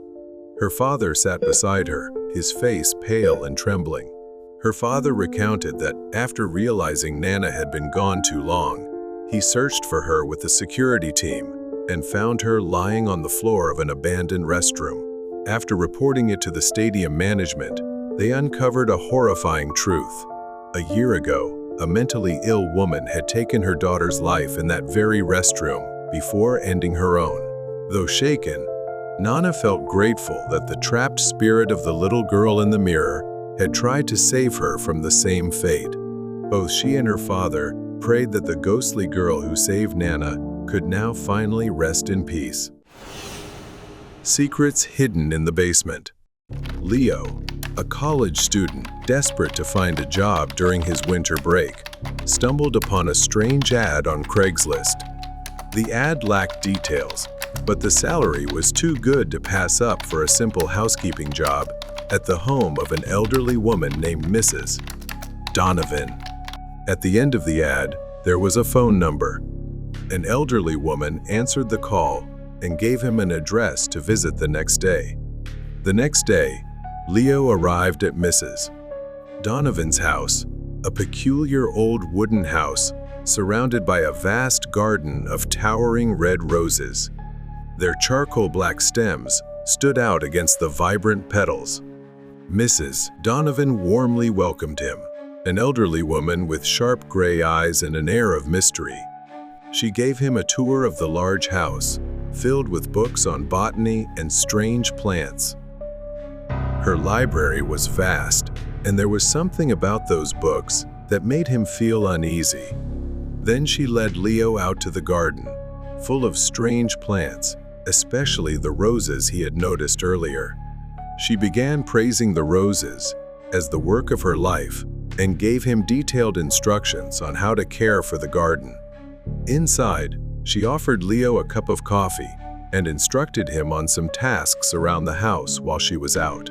She said, "Everything must be cared for as it is when I leave. Just tend to the plants. One rule, don't go into the basement." At first, Leo found her expression a bit odd, though nothing seemed out of the ordinary. Many people have restrictions on certain rooms in their homes. His curiosity was piqued, but soon set aside. After Mrs. Donovan left, he spent the next few hours tending to the plants, ensuring each was watered and cared for properly. Leo took a deep breath and noticed something odd. The scent of the flowers was overpowering, almost metallic. Moreover, the rose petals were much thicker than a typical rose. Just then, a bee buzzed past Leo's head, startling him as he grabbed a rose. The red petals crumbled in his hand, but something was strange. His hand felt slick and sticky. Leo opened his palm. A thick red liquid oozed from the broken petals, staining his hand. It was unlike any flower Leo had ever seen. It looked like blood. Shuddering, Leo rushed back inside to wash his hands. Suddenly, he heard an echoing noise from the basement. It grew louder, like a cry for help. Despite Mrs. Donovan's strict instructions, curiosity and concern drove Leo to the basement door. He descended the stairs, the faint light from his phone illuminating a metal door hidden at the end of the hallway. A faint whimper sent chills down his spine. Something was terribly wrong behind that door. With trembling hands, he pushed the door open, revealing a dimly lit room. Iron cages lined the walls. From one of them, he heard a faint plea for help. Help me. Then he saw her, a young woman curled up in the corner of a cage, her pale face covered in scratches, her body showing signs of severe malnutrition. Leo was shocked and horrified. The woman explained that Mrs. Donovan had kept her imprisoned and fed her body to her monstrous plants. Just as he began planning her rescue, he heard the front door open. Mrs. Donovan had returned unexpectedly. As she entered, dragging a large suitcase behind her, Leo tried to remain calm, pretending everything was normal. She squinted, tilting her head as she studied him. You look pale. Are you okay? Mrs. Donovan's smile vanished. Her gaze shifted toward the basement door, then back to Leo. You went somewhere you shouldn't have, didn't you? Mrs. Donovan suddenly grabbed a pruning knife from her suitcase and slashed at Leo. He dodged, the blade striking wood and splintering it. Leo shoved a chair forward, knocking her off balance, then sprinted toward the basement, slamming the door behind him and locking it with a rusty latch. Leo reached for his phone but realized it was missing. Panic surged within him. Then he remembered the landline phone in the kitchen. He needed to get there without being caught by Mrs. Donovan. Leo spotted a broom and an old coat in the corner of the basement. Quickly, he propped the broom against the wall, draped the coat over it to mimic a human figure, then grabbed a pipe from the floor and hurled it against the wall to create a loud noise. The distraction worked. As she stormed through the door, it gave Leo just enough time to slip into the kitchen. He dashed to the phone, grabbed the landline, and dialed 911 with trembling hands. She realized and quickly returned. Leo grabbed a pan from the counter and struck her arm, causing the knife to drop to the floor. Help! She's trying to kill me. Leo screamed into the phone, his voice desperate. Leo dodged, grabbed a bottle of fertilizer from the counter, and hurled it into her face. The powder temporarily blinded her, giving Leo a chance to grab the knife and point it at her. Her wild grin sent shivers down his spine. The front door burst open, and police stormed in. Mrs. Donovan lunged desperately at Leo, but the officers tackled her to the ground and restrained her. Shortly after, her garden was destroyed and burned to ashes by authorities. They uncovered the horrifying truth about Mrs. Donovan's experiments with carnivorous plants that thrived on blood and human flesh. The truth about her dark experiments was revealed. She was sent to a mental institution where she would spend the rest of her life. This nightmare was something Leo would never forget. The ghost train on Christmas Day. It was Christmas Eve, and I was late for my flight. The snow was falling heavier than usual, and the slippery roads turned my usual route to the airport into a nightmare. I had to catch the last train out of town to make it to my flight. Otherwise, I'd be stuck until morning. I arrived at the station just in time to catch the train, which seemed unusually empty for such a busy night. It was an old model, not the kind of train I usually saw at this station. But I didn't have time to think about it. I hurried aboard. As I stepped onto the train, I noticed the conductor.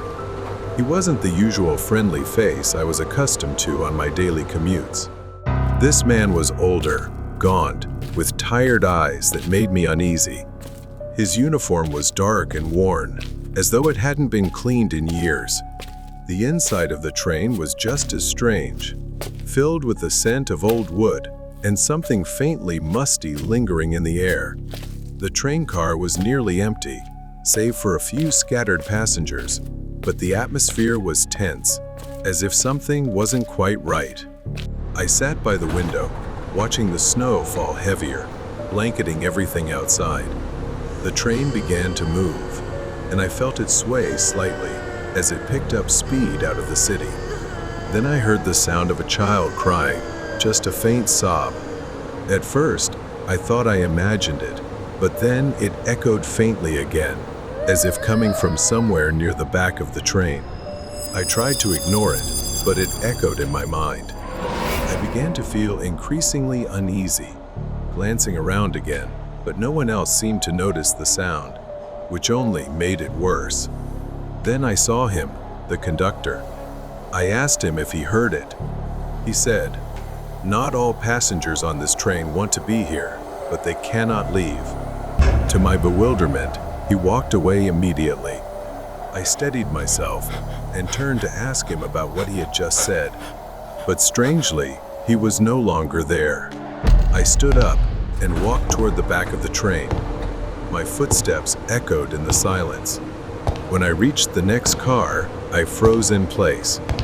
In the dim light, I could see a shadow. It was a child. He clutched a small, tattered doll in his hands, wearing what looked like outdated, shabby clothes. He didn't move, his head bowed. I asked, "Are you lost?" But there was no response. Suddenly, the lights flickered, and the train lurched forward, shaking violently. Without thinking, I reached out to steady the boy. The lights stabilized, but the train car was empty, completely deserted. I moved back into the aisle, trying to understand what was happening.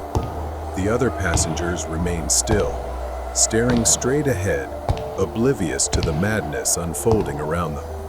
Suddenly, I felt a cold hand grasp my arm, sending a shiver through me.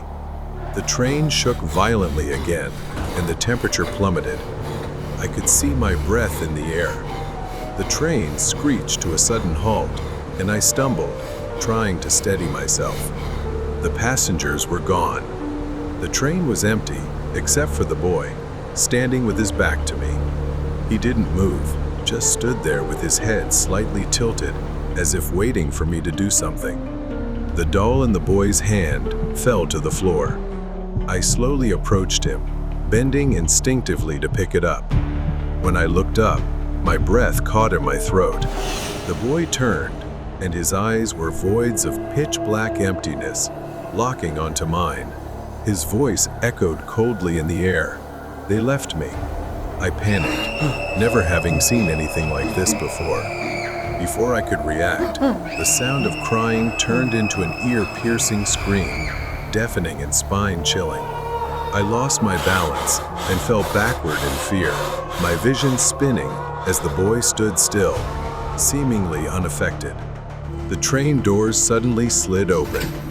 With trembling hands, I crawled toward the exit, desperately trying to escape. I staggered out into the freezing, eerily silent night. But when I looked back, the train was gone, completely vanished, leaving only an empty, snow-covered platform as if it had never been there. I don't remember how I got home that night. Every Christmas Eve since, I still wonder whether the midnight train was real or just a nightmare. Years later, on another Christmas Eve, I found an old article, a newspaper archive about a train that disappeared in a snowstorm many years ago. The article spoke of a missing child whose parents had abandoned him on that very train. It was said that the Midnight Express appears every Christmas Eve, carrying lost souls who cannot move on. I closed my laptop, my hands trembling. I looked out the window. The snow continued to fall outside, and a chill ran down my spine. Behind the neighbor's door. It was December, and the neighborhood had started decorating for the holidays. I knew all my neighbors, and they were all very friendly. The neighbors lit up the streets with their festive displays. Paul, our neighbor to the right, was no different. He had put up his lights early, which I found unusual for a single man in his 40s. He seemed kind enough, though a bit lonely. I didn't see him often. He came and went for work, but I always greeted him when we crossed paths. Recently, though, I hadn't seen him at all. His car hadn't moved from the driveway in days. One night, I noticed Paul's house across the street. His Christmas lights were flickering wildly, not the usual twinkling effect. It was erratic, more like a wiring glitch. The flickering lights gave the house an unsettling feeling. At first, I brushed it off, thinking it was just some electrical issue, nothing to worry about. The next morning, I went to work. Paul's car was still in the driveway, and once again, all his curtains were tightly shut. That evening, I went outside and saw everything was exactly the same as the night before. I decided to be kind and let him know, as well as check if he was okay since I hadn't seen him. I walked over, hesitating for a moment before knocking on the door. There was no answer. so I rang the bell. Again, nothing. After the third ring, Paul finally opened the door. Paul greeted me with a forced smile. I told him about his flickering Christmas lights and how I just wanted to make sure everything was okay. I asked if he was okay, since I hadn't seen him in a while. He said he just wasn't feeling well. From the way he spoke, I felt his demeanor was awkward and cold. I noticed when he raised his hand, there were black smudges or soot on it. I glanced down briefly, and he immediately pulled his hand back behind him. Then I heard something from inside the house. At first, I thought I was imagining it, but it sounded like a child's voice. Paul didn't have any kids. I was about to ask if he heard it too, but I decided against it. It sent a chill down my spine. I glanced at Paul, but he didn't seem to notice. The sound seemed to come from deep within his house, distant and muffled. His expression didn't change, but there was a coldness in his eyes. I was about to leave, but something inside me, an indescribable feeling, held me back. Then I decided to go back. He was about to close the door when he seemed surprised to see me return. I awkwardly made an excuse, asking if I could borrow some tools to fix a pipe. He politely and courteously invited me into the house. While Paul was rummaging through things in the living room, I asked if I could use the bathroom. On the way, I noticed something strange, a bookshelf in an almost empty room. It was placed in an oddly conspicuous spot and had a few stacks of cardboard boxes. As I got closer, I noticed dark stains on the walls and smudges on the bookshelf.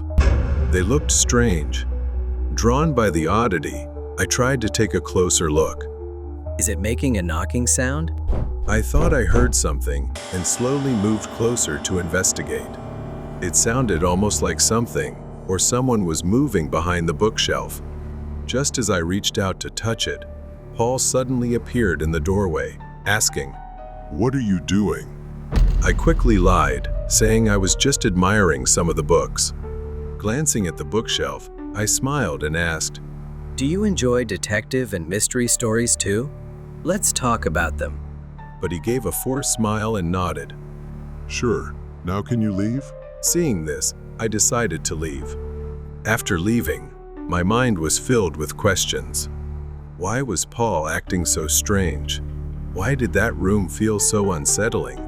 It left me with a genuinely weird and uneasy feeling. I decided I would keep a closer eye on him for my own safety. A few days later, I kept observing and devised a plan. I stood in front of Paul's house with some pastries in hand, ready to knock and invite him to a Christmas gathering. As usual, Paul politely declined the invitation, but mentioned he might stop by later. A few minutes later, I saw Paul leave his house, get into his car, and drive off to somewhere suspicious. Seizing the opportunity, I cautiously made my way to the back of his house. He might return quickly, since the back door wasn't locked. I hesitated for a moment, considering leaving, unsure if this was the right thing to do. But then my eyes caught something that made me realize I couldn't hesitate any longer. I saw it, the trash can outside Paul's house. Items that didn't belong, rags stained with dark streaks and dried specks that looked like blood, and even children's clothing. I couldn't ignore it anymore. The door creaked open, and I slipped inside. The house was silent, eerily still. I cautiously moved toward the bookshelf I had seen and suspected earlier. As I approached the shelf, I fumbled around and noticed a book sticking out oddly. I grabbed it and pulled it out. As I pulled it, the bookshelf suddenly shifted, revealing a dark space that looked like a hidden room. I stepped inside and was utterly horrified. The room was a chaotic mess, boxes, shattered items, and strange objects scattered everywhere. In the far corner, something moved in the shadows. I took another step forward, feeling the weight of the air pressing down on me. Then, there he was, a little boy, trembling and trapped in the basement. his wide eyes filled with fear. My first instinct was to help the boy. I barely managed to remove the gag from his mouth when footsteps echoed through the house. Paul was back. My worst fear had come true.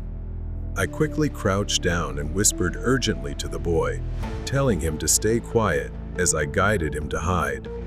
I hurriedly ran to find a different hiding spot, but Paul already suspected someone was in the house and began searching.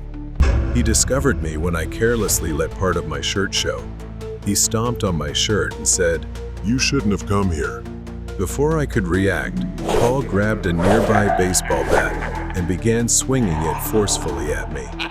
I barely dodged the first blow. Objects shattered around me. I rushed toward the kitchen, hoping to distract him and keep him away from the boy. My hand grabbed a pepper shaker, and I threw it into Paul's face to obscure his vision. But it didn't faze him at all. Taking advantage of his momentary blindness, I grabbed a frying pan and struck him on the head, forcing him to stagger back. The blows he landed on me left painful bruises, and his strength was greater than I had anticipated. I kept running to distract him, but I realized too late that he had gone down to the basement to find the boy.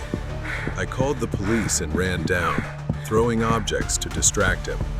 I shouted at him to surrender, warning him that he would spend the rest of his life in prison. Paul pretended to surrender or negotiate, but he immediately launched a surprise attack when I let my guard down. Once again, I found myself at a disadvantage. He grabbed my neck and began choking me as I desperately reached for a glass bottle nearby, but I couldn't grasp it. I was nearly losing consciousness from the strangulation when, unexpectedly, the boy screamed, distracting Paul and giving me an opening. I seized the moment, grabbed the bottle, and struck him on the head. With a painful groan, Paul staggered back and finally released his grip on my neck. I quickly got up, pulled the boy up the basement stairs, and locked every door behind me. The police arrived within minutes, surrounding Paul's house. Paul was arrested, but what they uncovered left me horrified. The boy had been abducted from a completely different town and had been held in the basement for over 4 days. As for the flickering Christmas lights, the boy was a genius who had somehow figured out how to manipulate them from the basement as a cry for help to attract someone's attention outside. The nightmare was finally over. I was relieved that the boy was reunited with his family. I hoped he would go on to live a normal life and overcome this ordeal. The nightmare trip on Christmas Day. In December, my girlfriend Charlotte and I were driving to the Poco Mountains. We had rented a small wooden cabin that looked super cozy, decorated with Christmas ornaments, and had a beautiful view. That night, there was a snowstorm forecast, so we left a bit earlier to have time to buy groceries. After that, we headed straight to the cabin. The house was surrounded by forest, and we had to make several trips from the car to bring everything inside. I did the usual things, like checking the fridge, turning on the TV to see if there was cable or Netflix, and looking out all the windows to make sure everything was fine. Then there was a basement for recreation. I went down to check it out. It was quite large compared to the size of the house. It felt detached from the cabin, dark, and rather chilly. Then there was a knock on the front door. I hurried upstairs to answer it. I was surprised and confused to see a guy who looked like he was in his late 40s. He wore gray sweatpants and a tattered tan jacket. He smiled at me and asked, "How's everyone doing?" I started asking if he was the owner. He introduced himself as Tom and said he ran the place with his brother. Tom said he lived just up the road if my girlfriend and I needed anything. At that moment, I found it a bit odd that he knew I was with my girlfriend. He left quickly.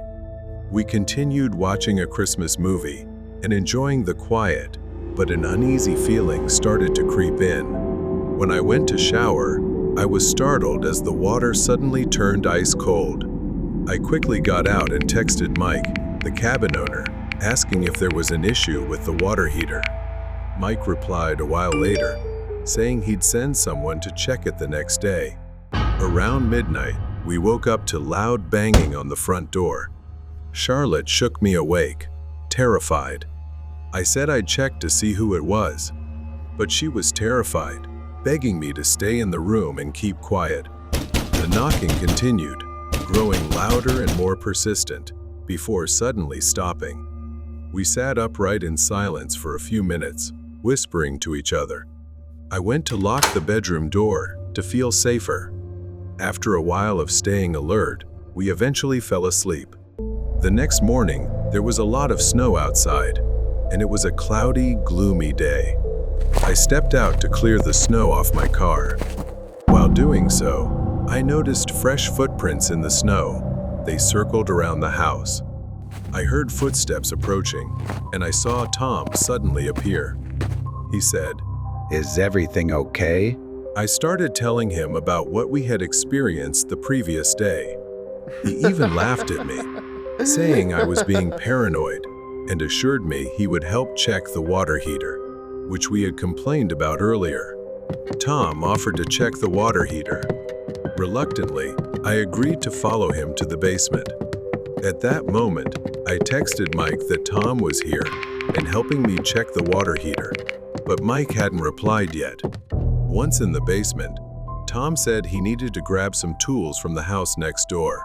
But then, he slammed the door shut, startling me, and I had no idea what was happening. Then I heard the click of a lock, indicating the door had been locked. Before I could react, my phone buzzed with a message from Mike. He texted, "Is Tom the plumber's name?" I replied, "No, he said he's your brother." Mike then replied, "No, who is this person?" Frozen with fear, I sent a voice message. "Help me. He's here, I'm trapped, and my girlfriend is in danger." Just then, Charlotte's scream rang out. I panicked, banging on the door. A moment later, the door finally opened. In a panic, I ran upstairs and saw Tom restraining Charlotte, covering her mouth. She saw me, and while he was distracted, hit his hand. In pain, he pushed her away. At that moment, I felt a surge of strength to protect my girlfriend. I charged at him and punched him in the face, causing him to collapse temporarily. During that moment, we managed to escape the house with great difficulty, running through the snow to reach our car and driving away immediately. When I called Mike for help, he immediately contacted the police. Mike apologized for the unfortunate events and called to report the man named Tom, who had impersonated his brother. The story behind Tom's behavior involved a psychological trauma from his past. His partner had abandoned him for an extended period. He began impersonating the homeowner's brother to easily infiltrate couples' lives, creating a sense of familiarity, then stalking and observing them when they weren't paying attention, ultimately plotting to harm and separate them. Charlotte and I finally understood the reason behind Tom's behavior, and although we escaped the danger, we could never forget the terrifying hours we endured. The terror on Christmas Eve. This incident happened on Christmas Eve, the year Lena was 13. Since she only lived with her dad, and her family usually either didn't celebrate or celebrated Christmas late, she was used to this. For Lena, Christmas Eve was just like any other night. Her dad was a doctor, so he always had to be on call at the hospital during Christmas holidays. That night was no exception. He wasn't home. Lena was watching TV when she heard a knock at the door, so she went to see who it was. Her front door had a peephole, making it easy to see who was outside. A man stood outside wearing a Santa Claus suit, holding a bag and smiling, waving at Lena to open the door. But something about him seemed off. He didn't look neat at all. Lena approached the door, but didn't open it. She found it odd that someone dressed as Santa Claus would come to her house. of all the houses in the neighborhood. He said, "Hey kid, it's me, Santa Claus. Let me in, and I'll show you." Maybe other kids would believe him, but Lena knew he wasn't real. Confused and skeptical, because this had never happened before, Lena refused to open the door. The man insisted, saying he had changed the rules this year to give gifts to kids in the neighborhood. But Lena didn't believe him. Instead, she remembered feeling angry while arguing with him. Lena told him she was calling the police. His smile disappeared, and after that, she didn't hear anything else. To be sure, Lena called the police to report him. Unfortunately, they probably didn't believe her and thought she was just an excited kid, hoping Santa Claus would visit. She only knew how to dial 911 and the house number, since it was the 90s and her dad didn't have a mobile phone yet. Lena could only hope the man wouldn't return. But a few minutes later, someone knocked again. When Lena checked, no one was there. She returned to the Christmas tree to continue decorating and wrapping gifts as a surprise for her dad.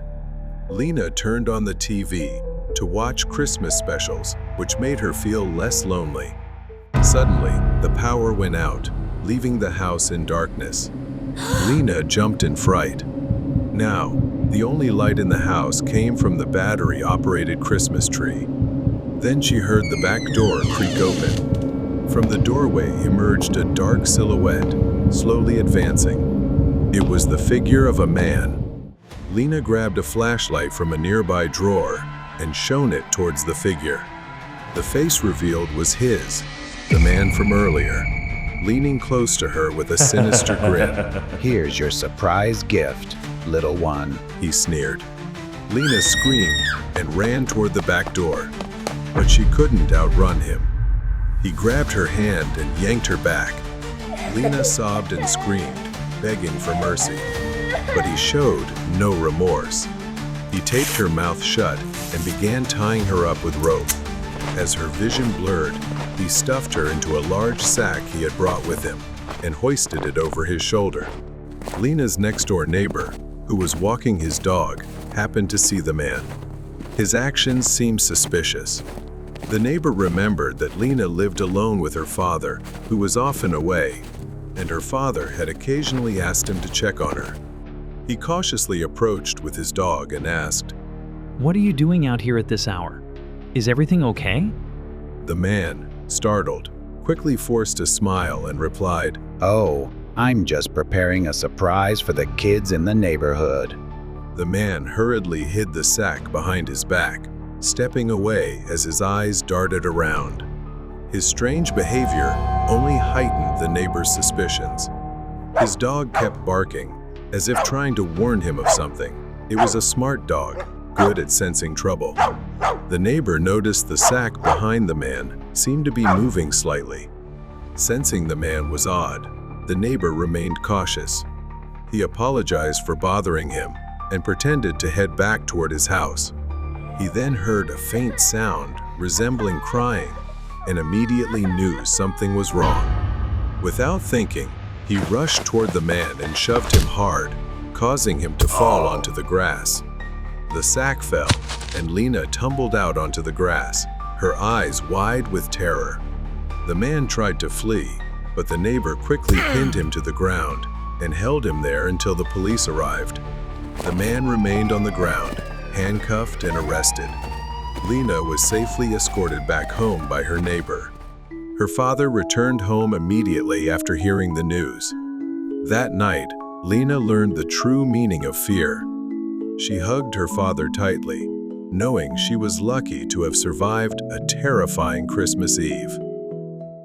The eccentric neighbor upstairs.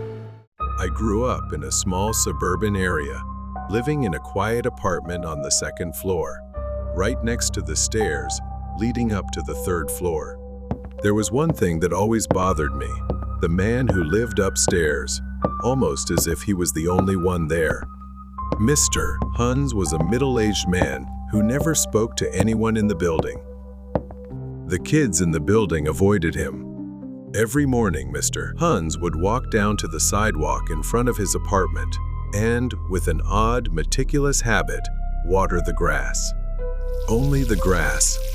No flowers, no bushes, just small patches of grass by the sidewalk. His movements were strange, almost robotic. No one ever spoke to him. He was the kind of person everyone avoided. One night, Charlie came over for a sleepover. We watched a basketball game that evening and then went to bed. But Charlie couldn't let it go. He became obsessed with learning more about Mr. Hans. Does he have a wife? A family? Charlie sat up, his curiosity reigniting. His face lit up with a mischievous grin, and before I knew it, he was heading for the door. I hated this, but out of concern, I reluctantly followed him. We snuck out of our apartment and headed up to the 3rd floor. I stayed back to lock the door before leaving. Charlie was already going up the stairs. I caught a glimpse of him. Charlie, please stop, don't. When I reached the top, I saw Charlie standing outside Mr. Hans' apartment, his right hand on the doorbell. Charlie, what the heck? Stop it! Without warning, Charlie turned to me and said, "Get ready to run." All right, run. We bolted down the stairs like our lives depended on it. Who's there? I heard Mr. Hans stepping out of his apartment.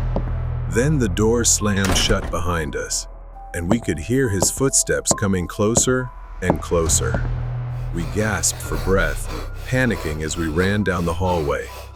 Reaching my door, Charlie began to freak out, and I broke into a sweat when I realized I didn't have the keys. Charlie yanked me into a dimly lit storage room at the end of the hall. We crouched behind a pile of boxes, trying to make ourselves as small as possible so he wouldn't see us. Minutes passed as we carefully listened to the diminishing sound of footsteps, fading into near silence. We thought he had left and sighed in relief. Just as we turned the corner in the hallway, a few seconds later, I felt something was off. Suddenly, I was grabbed by the collar from behind. Charlie was walking ahead of me, so who was behind me? I slowly turned my head to look, and it was him. He had a firm grip on my shirt, and my feet were no longer touching the ground. Then, he lifted me into the air. Charlie froze, his mind spinning. Too scared, he ran away and left me there. I felt like I was being suffocated by his strength. The man leaned in close to my face and said, "Hey kid, you messed with the wrong person." In my despair, as my vision began to blur, I saw Charlie coming back. He moved silently, like a shadow, sneaking up behind the man. He was signaling to me. I understood and started struggling against the man to distract him. Taking advantage of the man's distraction, Charlie kicked the back of his knee, causing him to stumble and lose balance, making me fall to the ground as well. Seizing the opportunity, we escaped right then and there. Once we were outside the apartment, everything would be over. Reaching the 1st floor, Charlie ran to the emergency exit and banged on it, but it seemed to be locked. Realizing that we might not escape, just then, the door opened from the outside. A woman was there, asking what we were doing. I heard his footsteps growing fainter. Perhaps we had escaped. When we got back home, Charlie and I were punished. Later, he showed me a newspaper article featuring Mr. Hans. He was a former patient, someone abnormal ever since his wife had gone missing and could not be found. Despite many efforts, they couldn't find his wife. When they searched his house, instead of food in his pantry, they found jars filled with dead bugs. Many speculated that they were his food, but I think this is enough. We won't dig any deeper. In the end, perhaps we should be more cautious with our jokes and thoughts to avoid bad consequences. The sinister plan of the imposter. Leo, a 13-year-old boy, was sent to stay with his Uncle Donnie in a remote, isolated town for a few weeks, while his mother resolved some personal matters. He never imagined this visit would turn into a nightmare. When Leo first arrived, Uncle Danny was a warm and friendly man, welcoming him with open arms. For the first few days, everything seemed normal. The house was old but cozy. However, as time passed, Leo began noticing strange things. Uncle Danny's behavior grew increasingly erratic. He would spend hours staring at the walls, mumbling to himself, and engaging in peculiar habits. One evening, Leo spotted his uncle in the yard with a net and a glass jar, seemingly catching something peculiar. Then, Uncle Danny brought it to the backyard balcony. What Leo saw next left him frozen in disbelief. Leo saw his uncle holding a larva.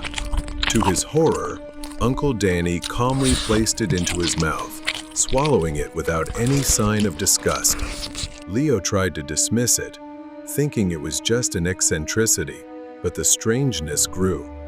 Uncle Danny's cooking became odd.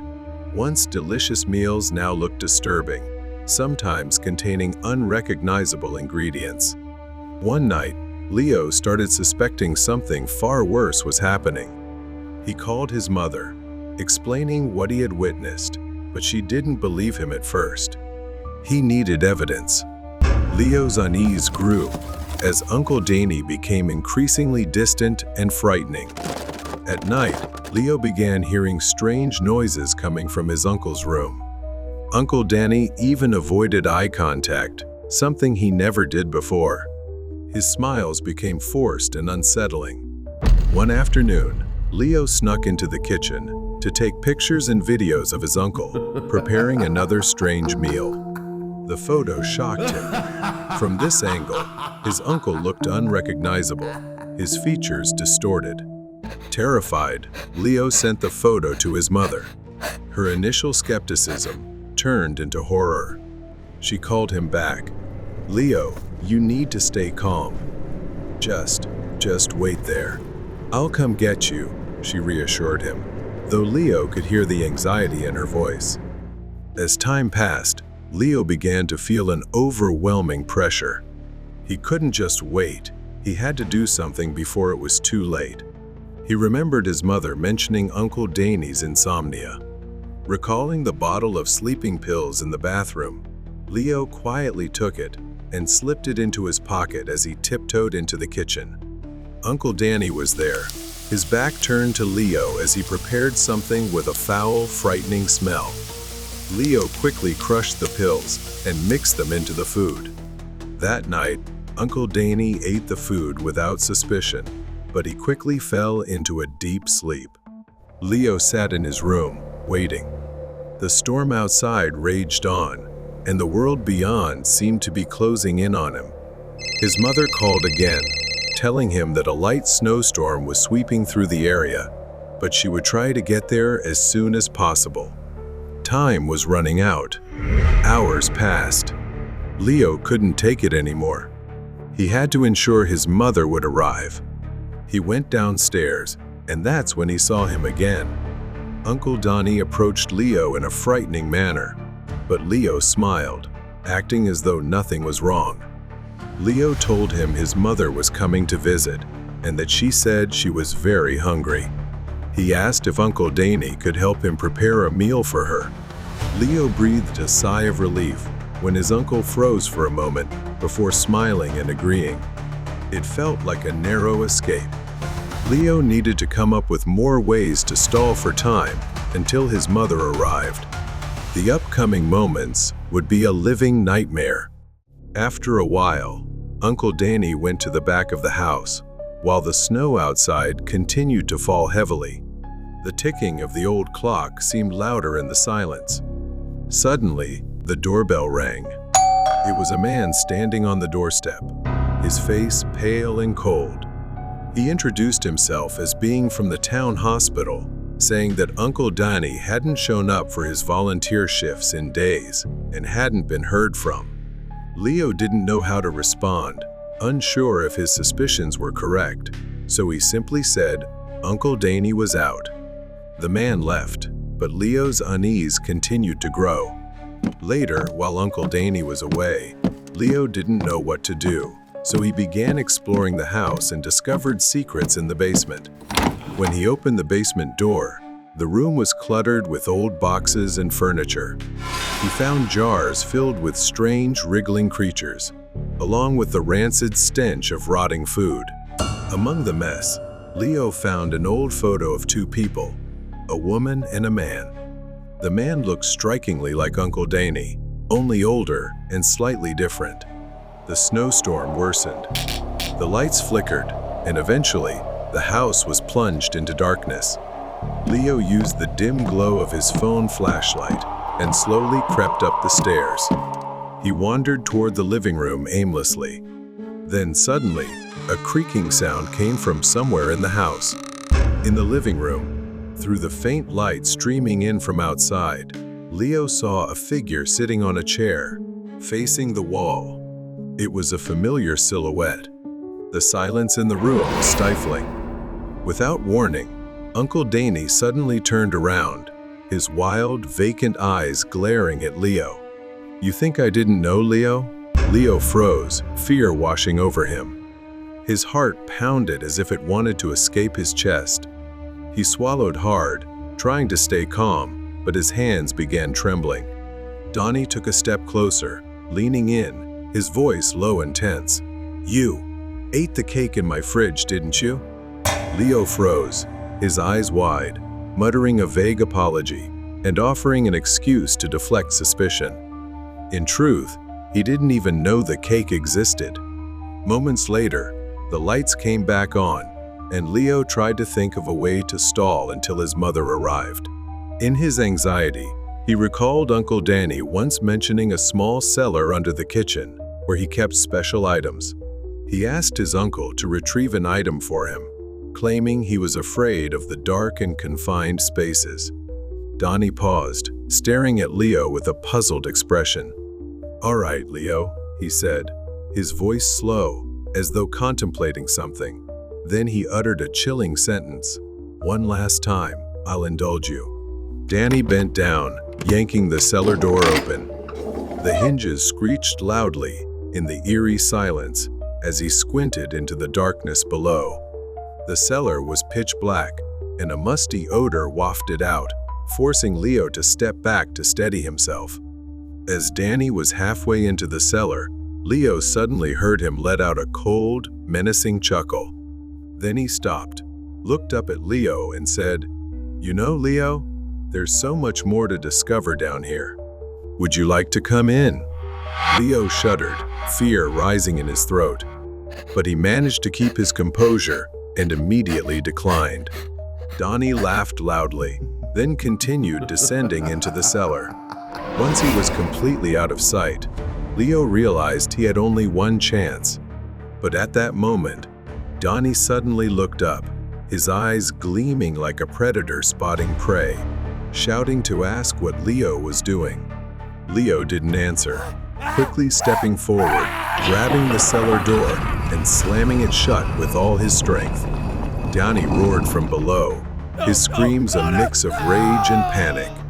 He hurriedly slid the latch to lock the cellar door. From below, Donnie's pounding on the door echoed fiercely. When the police and his mother arrived, Donnie was pulled out of the cellar in a completely unhinged state. He screamed and repeated nonsensical words about the darkness. Leo's mother couldn't believe her eyes, as they had initially believed this man was Uncle Danny. But now, the truth was undeniable. He was a psychiatric patient. During one of Uncle Danny's volunteer shifts at the hospital, where the man was being treated, he had met Danny and felt a strange connection. He became increasingly obsessed with Uncle Danny's life.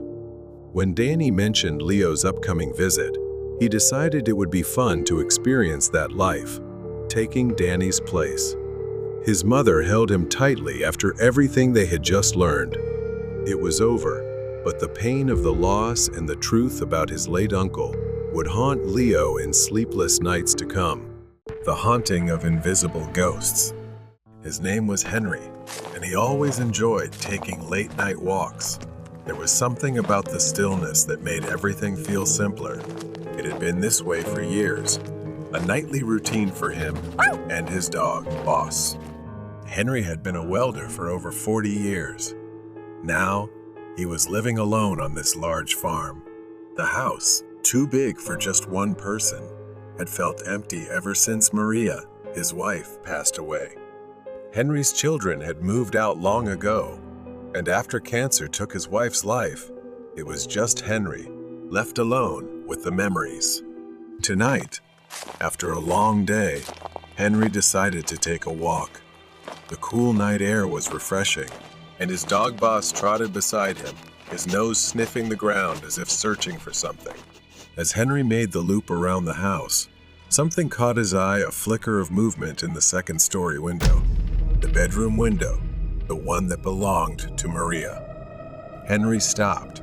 For a moment, he thought he saw a shadow, something or someone moving inside.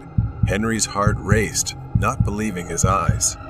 He hadn't set foot in that room for years, let alone let anyone else in. Henry stared up at the window, unsure if his mind was playing tricks on him, but something wasn't right. Without hesitation, he rushed inside, Boss close behind, and stormed up the stairs 2 at a time. When Henry reached the bedroom, the door creaked open slowly. The room was empty, exactly as he had left it. Henry's eyes scanned the space, nothing out of place, no signs of anyone being there.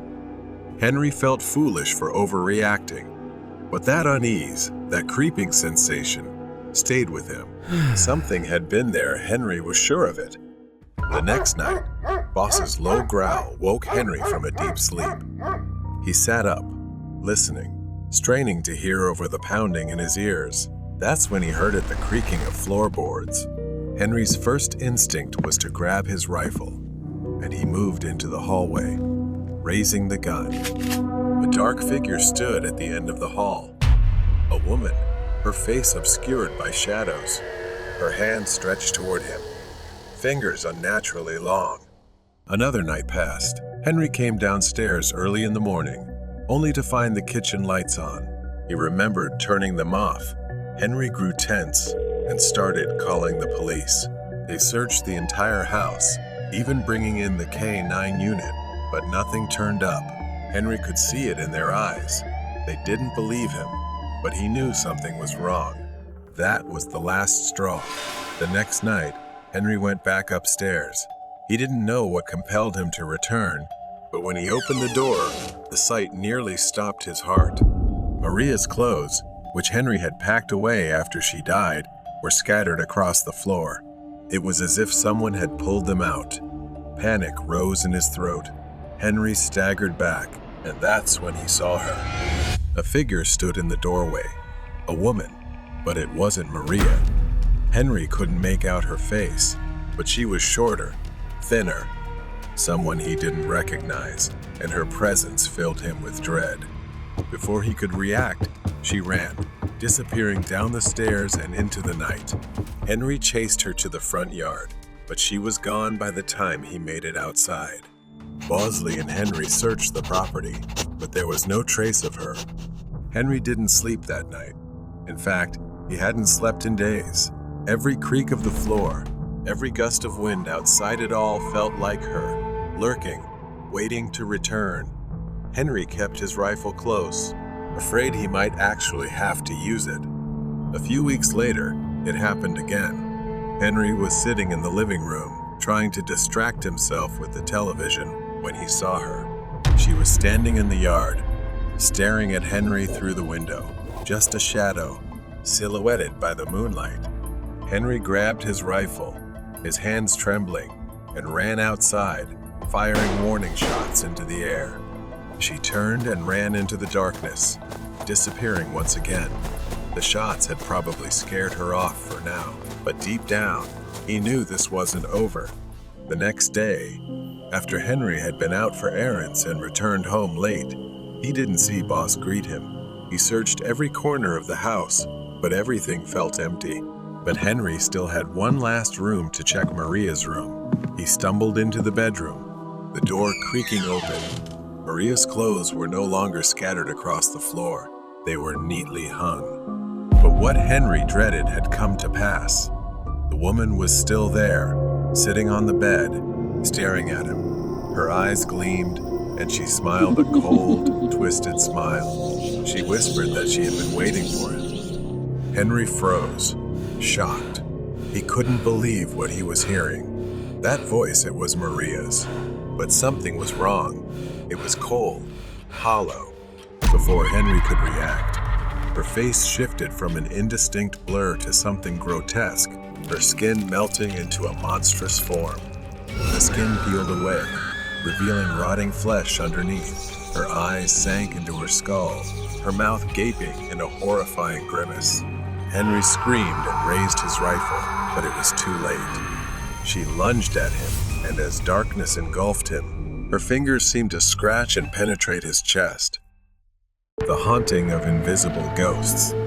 Henry slowly woke up with a strange feeling, something rough rubbing against his face. It took a moment for Henry to open his eyes and realize it was Boss licking his face. Henry remembered the last time he couldn't find his dog, but after everything that happened, seeing Boss made him feel more at ease. Henry groaned, his whole body aching as he struggled to sit up.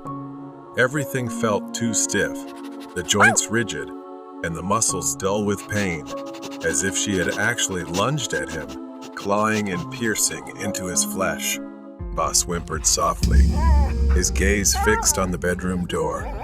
Henry glanced over and saw nothing unusual, but he couldn't shake the unsettling feeling that something strange was inside his own home. Days passed in a vague exhaustion. Every night, it was the same. Boss sat in front of the bedroom door, staring, ears pricked up as if waiting for something. Then, like clockwork, at that exact hour, he would start barking, the sound echoing throughout the house, jolting Henry from his restless sleep. He would get up, gun in hand, and search the house, but he never found anything. The house remained silent, the darkness unchanged. He tried to convince himself that it was just Boss being protective, or perhaps reacting to something normal outside. One night, the barking started again, more intense than ever. He jumped up, hurried down the stairs, gun at the ready, and froze at the sight before him. There, near the living room window, Mari was standing. Her face was gentle, hair flowing in the wind. Henry was paralyzed, an uncontrollable feeling swelling within him. Henry hadn't seen her in years. For the first time in months, he felt a sense of comfort. Boss fell silent, his barking turning into a faint whimper, as if something wasn't quite right ahead. He slowly approached the window, but then something changed. Henry stepped back as Mari's gentle form began to fade, her features distorting, as if cracking horribly, her joints twisting grotesquely, unnaturally. Her eyes seemed to darken, sinking into her face. Her mouth stretched into a wide grin, revealing sharp teeth, with black slime oozing through the cracks in her face. He suddenly realized she had come, perhaps deceiving him and appearing in the form of Mari's spirit. He knew that couldn't be his wife. The figure by the window vanished, dissolving into the darkness like smoke. Henry rushed outside, desperately searching for her, or it, whatever he had just seen. He circled the house, calling for Mari, as if somehow she might still be there, but there was no one. As Henry turned the corner of the barn, he suddenly felt an icy chill. The world around him seemed to shift.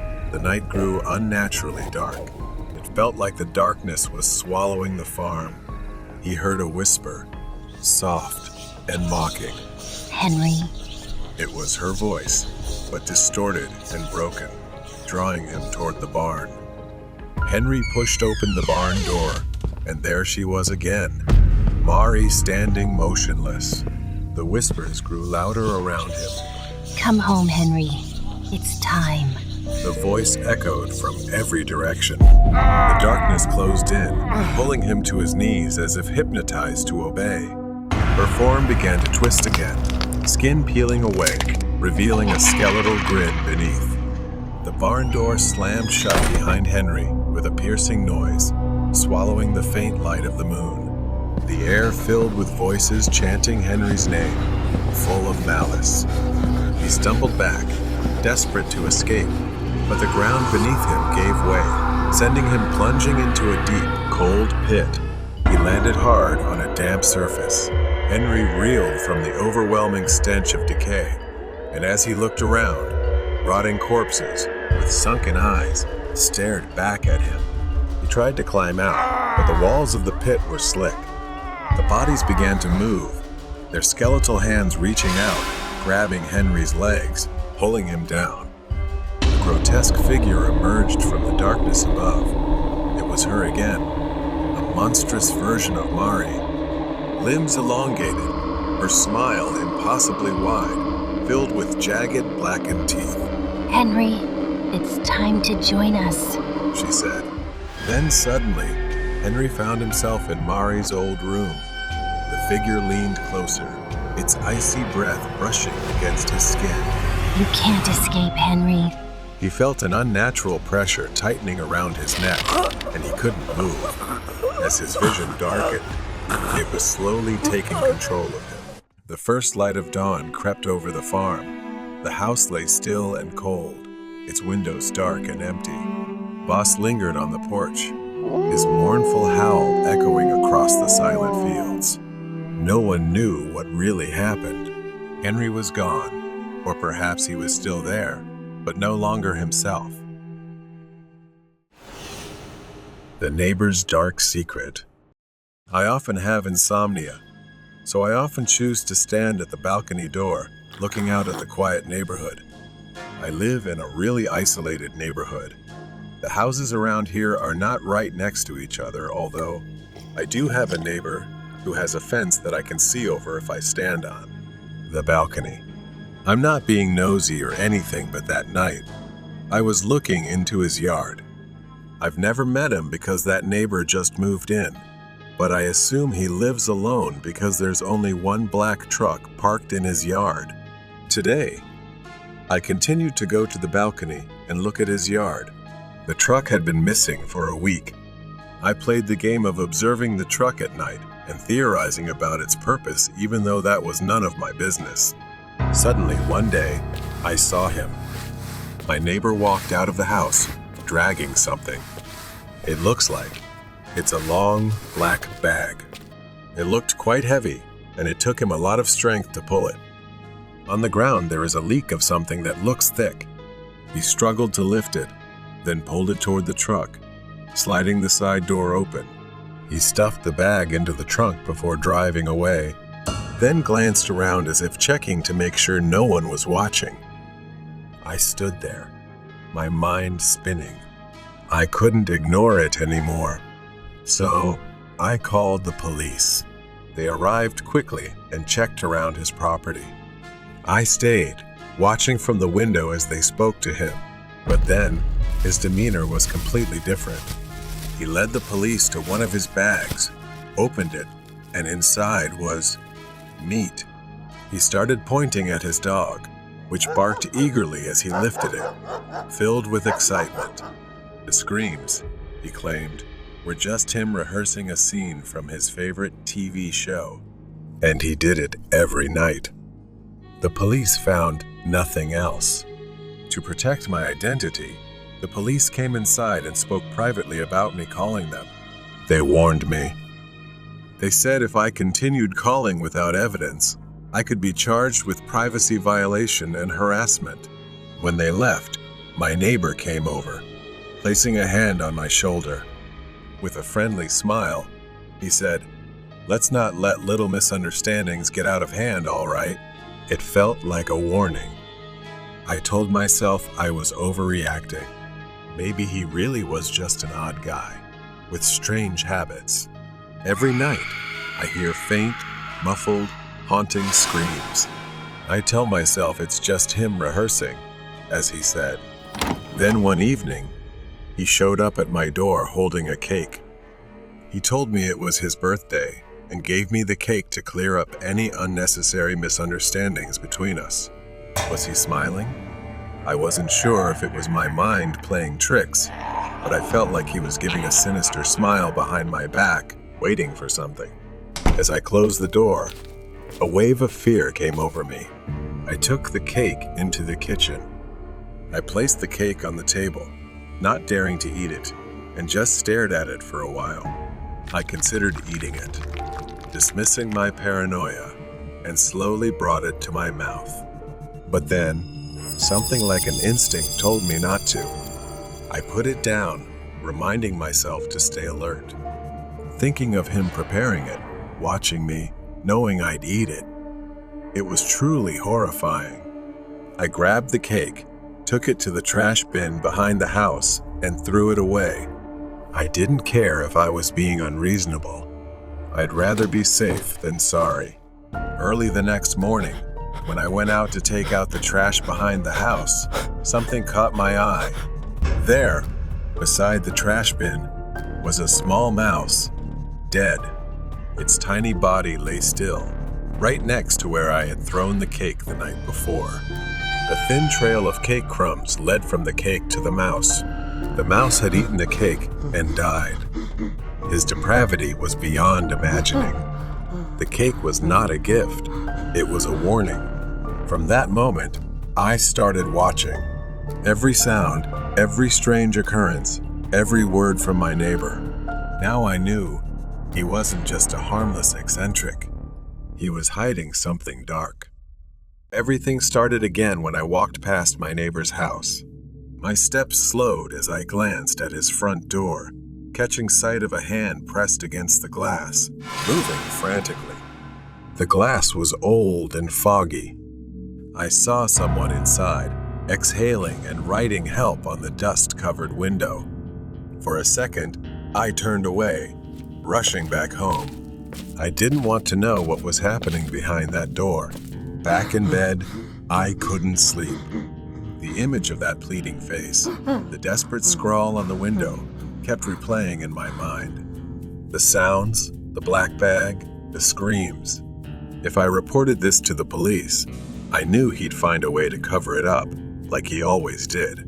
Without evidence, everything would be pointless. I needed a clear and specific plan. I decided to reach out to my friend. I met my friend at the local cafe and explained everything, detailing the strange events and horrific scenes. He looked at me, skeptical, but didn't dismiss it right away. We had known each other for so long, neither of us wanted to believe this was happening. Then he suggested gathering photo and video evidence using advanced technology to avoid detection. I had to do whatever it took to prove my words. Neither of us could imagine what we were about to do next. But I promised him that we would only collect evidence and leave quickly and discreetly. The next morning, I put on a plumber's uniform and a fake mustache, mentally preparing for my decision. I approached my neighbor's door, disguised as a plumber. He opened it, eyeing me strangely, scrutinizing. He glanced at my house, then back at me, asking, "Nick, is that you?" I froze for a moment. I began faking my voice, using a different tone to deceive him, explaining I was sent to check and fix the city's main water pipes. At first, he seemed suspicious and told me to wait a moment before closing the door. I stood outside, not knowing what he was doing inside, waiting and adjusting my glasses. But eventually, he acted friendly and allowed me inside. As I entered, the house was much tidier than I had expected, and nothing suggested he was a murderer. As I pretended to inspect the pipes under his kitchen sink, he stayed close, following me throughout the house.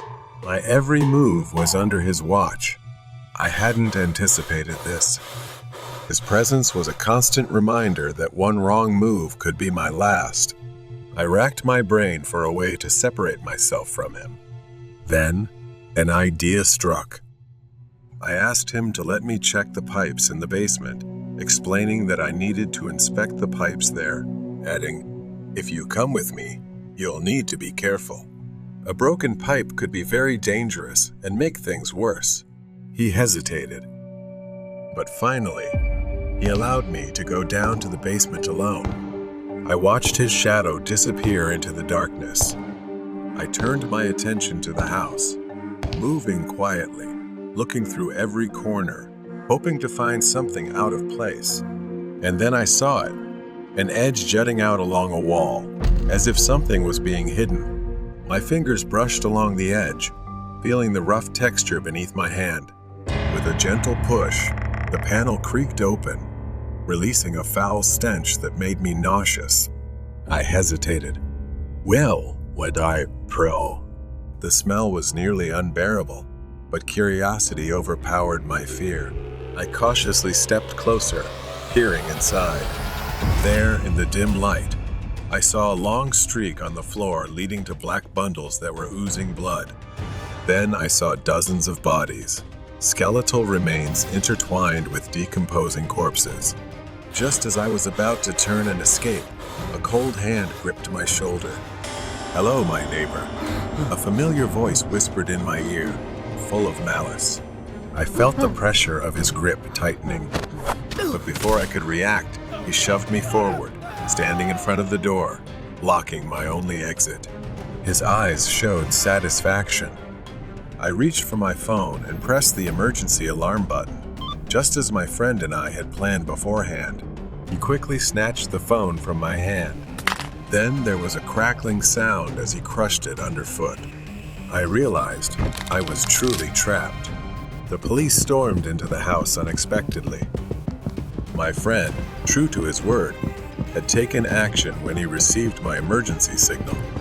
He had told me beforehand that he would alert a trusted officer in case anything happened. The neighbor began to flee, but during the pursuit, he couldn't escape our plan. He was caught and couldn't deny the overwhelming evidence. When I handed over all the footage and he was taken into custody, I lay in the hospital thinking about what I'd been through. I had come closer to death than I ever imagined. I regretted nothing. The woman disappeared in white clothes. I grew up hearing stories from my cousin, who worked at the local police station. He was the kind of person who had seen it all. But there's one story he told me that always sent chills down my spine, and it's true. This story is about the mysterious woman in white. It all started with a midnight call from a gas station attendant. My cousin's colleague, Officer Nathan, was working the night shift. The attendant claimed he had been robbed, and the thief fled before he called. A woman in a white dress with long black hair, incredibly beautiful. Strangely, the suspect wasn't a masked figure or some shady guy, but a woman. He explained that she had come to him, asking for help because she was lost in the middle of the night. He had gone to the office to notify his boss, but when they returned to the cash register, she was gone, and so was all the money. Nathan, the only officer on duty so late, immediately got in his patrol car and headed to the gas station. It was a deserted road, winding through the woods on the outskirts of town. As Nathan drove, his headlights caught movement up ahead. A dark shadow was slowly walking toward him. Walking alone in the opposite direction was a woman in a white dress. She matched the attendant's description exactly. He accidentally passed her by, but unsure if his eyes were deceiving him, he saw that she had no face as he drove by. Finding it too unbelievable, he slowed down and reversed to check if she was indeed the woman the gas station attendant had described. After reversing, he stopped and quickly stepped out of the car, saying, "You need to get in the car and come with me to the police station immediately." She said nothing and complied. On the drive back to the station, he asked her a few questions about why she had stolen the money. However, she didn't say a word. He looked through the rearview mirror as she sat in the back seat, staring intently at one spot until they arrived at the station. Her behavior was strange, so he thought the woman might have mental issues. After that, He decided not to ask her any more questions. When they got back to the station, they began interrogating her, but she still didn't speak. His shift was almost over, so he prepared to hand over the report to the incoming officers.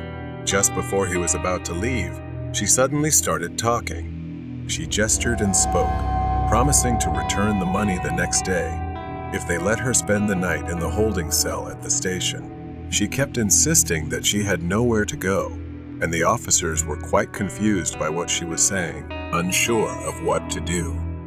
Nathan reported to his superiors. He was informed that they couldn't move her to another holding facility that day.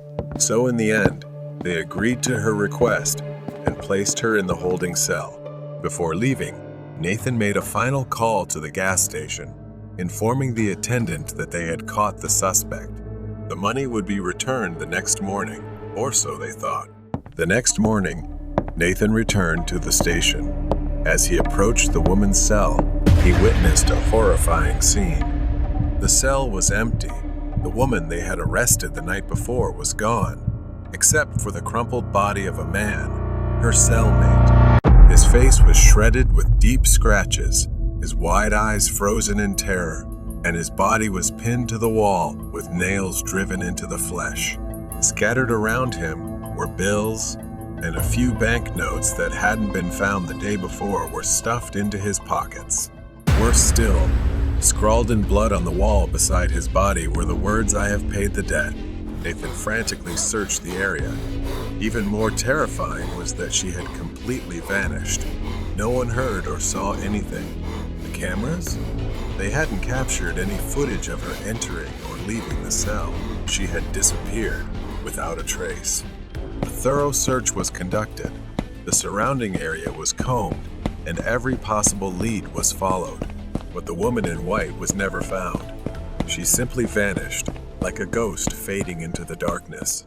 Even to this day, no one knows who or what she was, but the officers present that night remain haunted by the incident. That's the whole story my cousin told me. I sat and listened, and I could still see the fear in his eyes when he spoke about her. The question that always haunted me was how she managed to escape from the cell. Was she human, or something far worse? The strangest part is that she evaded all the surveillance cameras. After countless investigations, they still don't know what happened that night or where she went. Nightmare Neighbor. The old, tall apartment building stood under the dim glow of the streetlights. It was late, and most of the windows were dark. Rena stood outside the building, staring up at the second floor where her apartment was. She had lived here for a few months, and the place had always been quiet. Until Arthur moved in next door. Rena's apartment was at the end of the hallway on the second floor, and the trip to take out the trash usually took only a few minutes. But tonight, she felt eyes on her. As she was about to turn the corner at the end of the hall, there he was.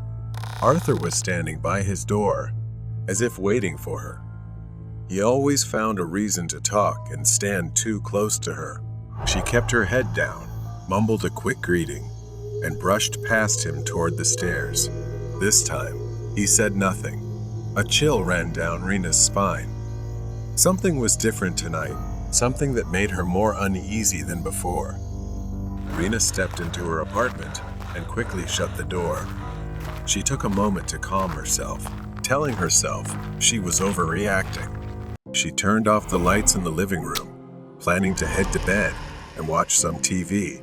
It was late, and she was tired but not quite ready to sleep. As she passed the broom closet, she heard something, a faint sound, like a rustling from inside. Her heart skipped a beat, and she froze, staring at the closet door.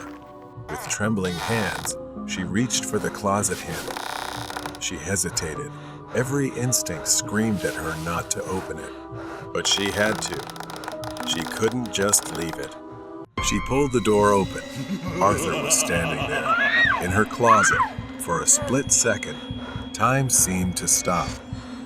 He was just standing there, staring at her, unblinking, with a twisted smile on his face. She gasped, stumbling backward. Her heart raced as panic rose inside her. He stepped forward, crawling out of the closet like a predator closing in on its prey. She ran into the bedroom, slamming the door shut, but she didn't have time to lock it.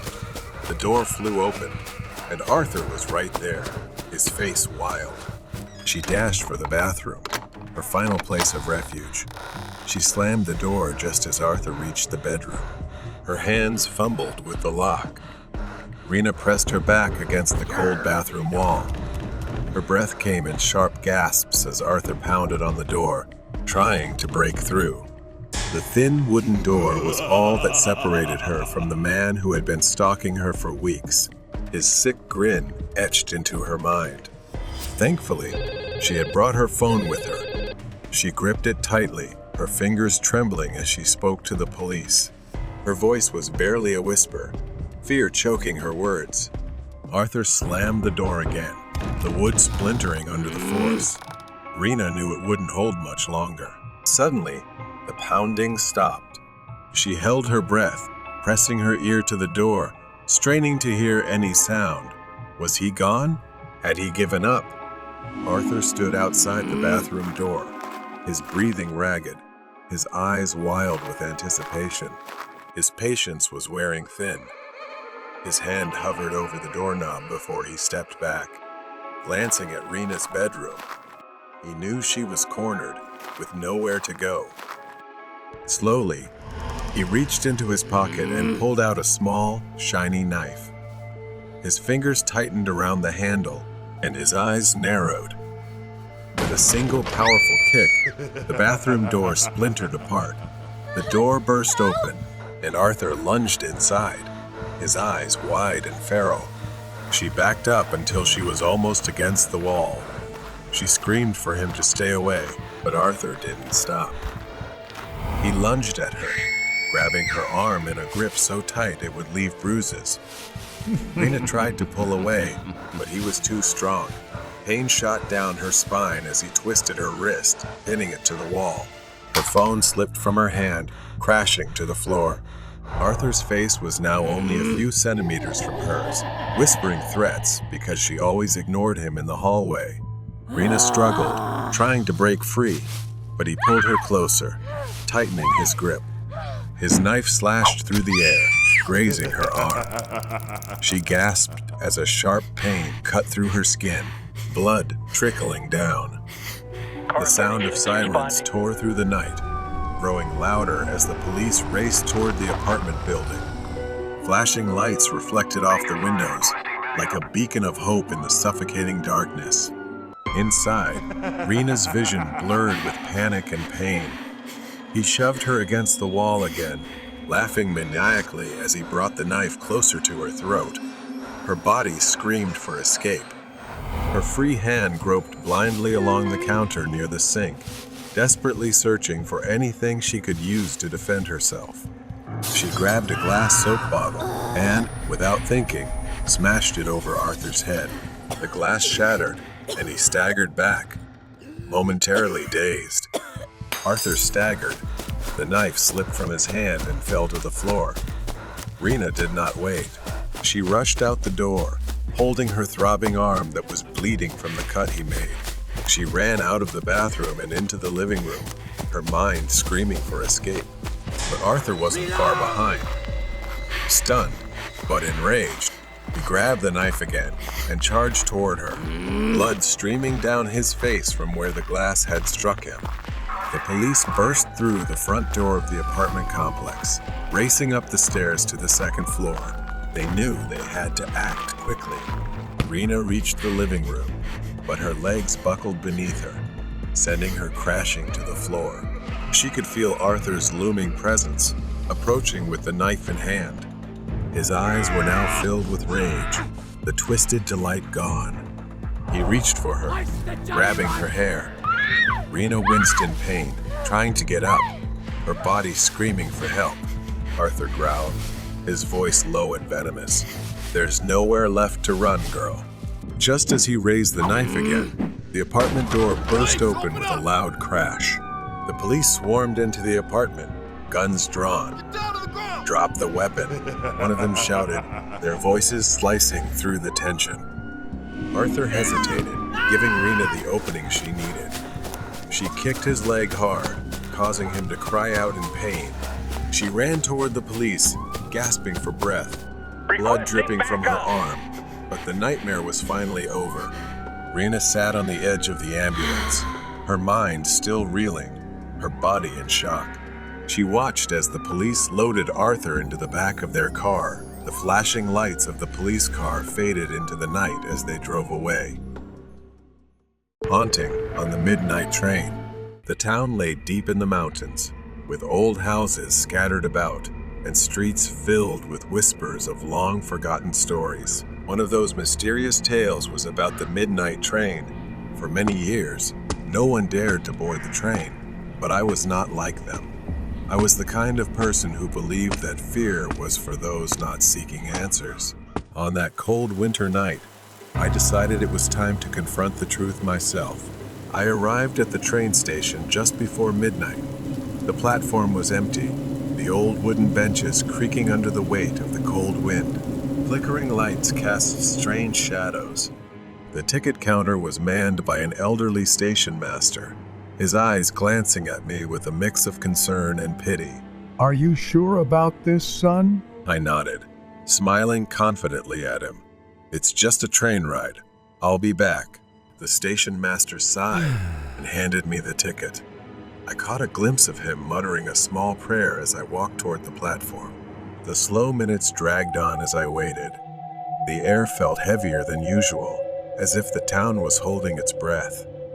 Then, in the distance, I heard the whistle of a train, its headlights slicing through the darkness like two eerie eyes. The train stopped before me, its peeling black paint and dirty, soulless windows. The door creaked open, inviting me inside. I hesitated for a moment, but then took a deep breath and stepped inside. The flickering lights cast long shadows across the old seats. The air was thick with dust and something else, something I couldn't quite identify. A feeling, unnatural. As I walked down the aisle, I realized the train was empty. No passengers, no ticket collector, no signs of life. Strangely, I wasn't scared. Instead, I felt a thrill. I sat by the window, watching the small town fade away into the distance. At first, everything seemed fine. The train accelerated, speeding through the night, but after what felt like hours, I noticed something was off. The darkness outside the window was unusual, like a void. I glanced at the clock, only to see the hands frozen in place. A sense of unease washed over me. The light above me flickered violently before plunging the train into complete darkness. I held my breath. I fumbled for my phone, hoping to use it as a flashlight. But when I pressed the screen, it remained black, completely unresponsive. Panic set in. Suddenly, I heard it, a whisper. "Jacob." My heart skipped a beat. I froze, trying to listen. The voice was faint, barely above a breath, but it was there. "Jacob, come to me." I turned around, but the car was empty. The whispers grew louder, closer. I hurriedly stood up and stumbled, trying to find the ticket collector's car. When I reached the front, I found the car empty. Just an old, dusty uniform hanging on a hook. No one was there. The train shook violently, throwing me off balance. I clung to the seat to steady myself as the whole car seemed to tremble. The train was moving faster, dangerously fast. I reached for the control panel, hoping to stop the train, but it was covered in dust and cobwebs, as if it hadn't been used in years. My fingers fumbled over the switches, but nothing worked. Then the whispers returned, growing louder, filling the air around me.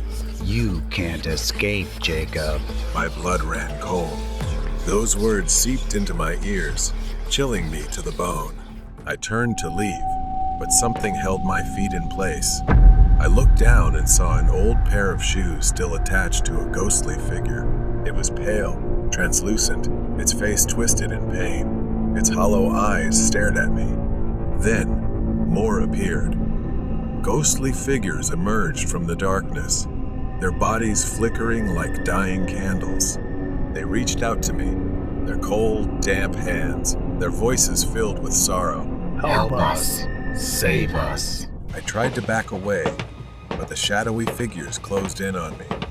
Their icy hands brushed against my skin, sending shivers down my spine. Desperate, I pushed them away, their cries echoing in my ears. I needed to escape now. At the back of the train, I found a locked door leading outside. I pounded on it, shouting, but it wouldn't budge. Then, in the corner of the car, I noticed a faint light. I knelt down and lifted a loose floorboard, revealing a hidden compartment. Inside was an old, dust-covered journal. The journal belonged to the original train conductor. He described strange occurrences and ghosts. His final entry spoke of a curse, a train cursed to hold the souls of the dead on board, and there was only one way to break it, by confronting the source of the haunting and seeking out the mirror in the car to destroy it. Determined, I followed through to the back of the train. At the rear, I found a large, cracked mirror. Its surface shimmered with a strange energy. Looking into it, I saw the faces of trapped souls reflected in the glass, their eyes filled with sorrow. Its shape shifted and swirled. Terror engulfed me, but I couldn't let it win. I searched for something to break it, as if someone were hiding everything to stop me from doing this. I decided not to wait, reaching out with trembling hands, and punched the cold glass. The figure screamed a piercing scream as the mirror shattered into 1,000 pieces. The ghastly shadows around me began to fade, their faces peaceful as they were finally free. The train also started to slow down. I staggered onto the platform, my heart still racing, my body aching from the ordeal. The town, now bathed in the gentle light of dawn, returned to its quiet state. As I looked back at the train, it was now just an old locomotive. The station master was waiting for me on the platform, a pleasant smile of relief understanding what I had accomplished as he left. I nodded, too exhausted to speak, but grateful to be alive. I had freed the trapped souls on the midnight train, and I knew I would never forget the terror I had faced. The midnight train had become legend, but the memory of that night would stay with me forever. Hide and seek in an abandoned house. Today, I decided to ignore my parents' warnings and meet up with my friends to play hide and seek in the old abandoned house near the woods. I remember everything clearly: the musty air, the creaking floors, and the thrill that washed over me as we sneaked into the dilapidated building. Jack, Rian, Lexi, and I. We loved adventure and the adrenaline rush, but nothing could compare to the mystery of that house. The house was surrounded by barbed wire, with the gate tightly locked, but we found a small hole in the wall, hidden behind overgrown grass, just big enough for us to crawl through one by one. As soon as I stepped inside, I felt something was off, but I couldn't pinpoint what it was. We decided to play hide and seek. It was my turn to seek, so I closed my eyes and started counting. The others scattered throughout the house, laughing, their footsteps echoing through the empty rooms. 98, 99, 100. I opened my eyes and immediately went searching for my friends. It didn't take long to find Lexi and Rian, but Jack was different. He was always better at hiding. I searched every nook and cranny, every room, until I caught a glimpse of a shadow darting by. Got you, Jack. I mumbled and ran after him. But something was strange. The shadow seemed faster, slipping around corners as if leading me on. My excitement turned into doubt and fear. No matter how close I thought I was, the shadow always evaded me, disappearing just as I was about to catch up. Not long after, Jack finally came out of the master bedroom, scratching his head. He apologized, saying he had hidden in the closet and fallen asleep. But my heart skipped a beat. Who had I been chasing? I gasped and told Jack and the others what had happened. They laughed, teasing me for trying to scare them. Determined to prove it, I convinced them to play again. We played again. I resumed searching, but soon that uneasy feeling returned. The house was too quiet, too still. My friends were nowhere to be found, and the more I searched, the more convinced I became that something terrible had happened. Then I saw it again. A hand reached out from behind a wall, waving at me from a distance. Suddenly, I noticed a pair of shoes on the ground, just like Lexi's. I called out, but she didn't answer. The hand waved at me again from afar. I moved closer, but as I approached, the hand disappeared. I chased after it, only to find another arm waving from the top of the stairs. No matter how fast I ran, I couldn't find anyone. Then I saw a face that looked like Rion's in the window. He stood still, staring at me with wide, terrified eyes. I knew something was wrong. I pressed my face against the window to get a closer look, and it was a child, about our age, but with a wrinkled, aged face, eerie and twisted. His clothes were stained with red patches, and I froze when I saw him holding something, a long, rusted, sharp metal rod. Before I could move, he spoke in a chilling voice. "Oh, you found me. Now it's my turn."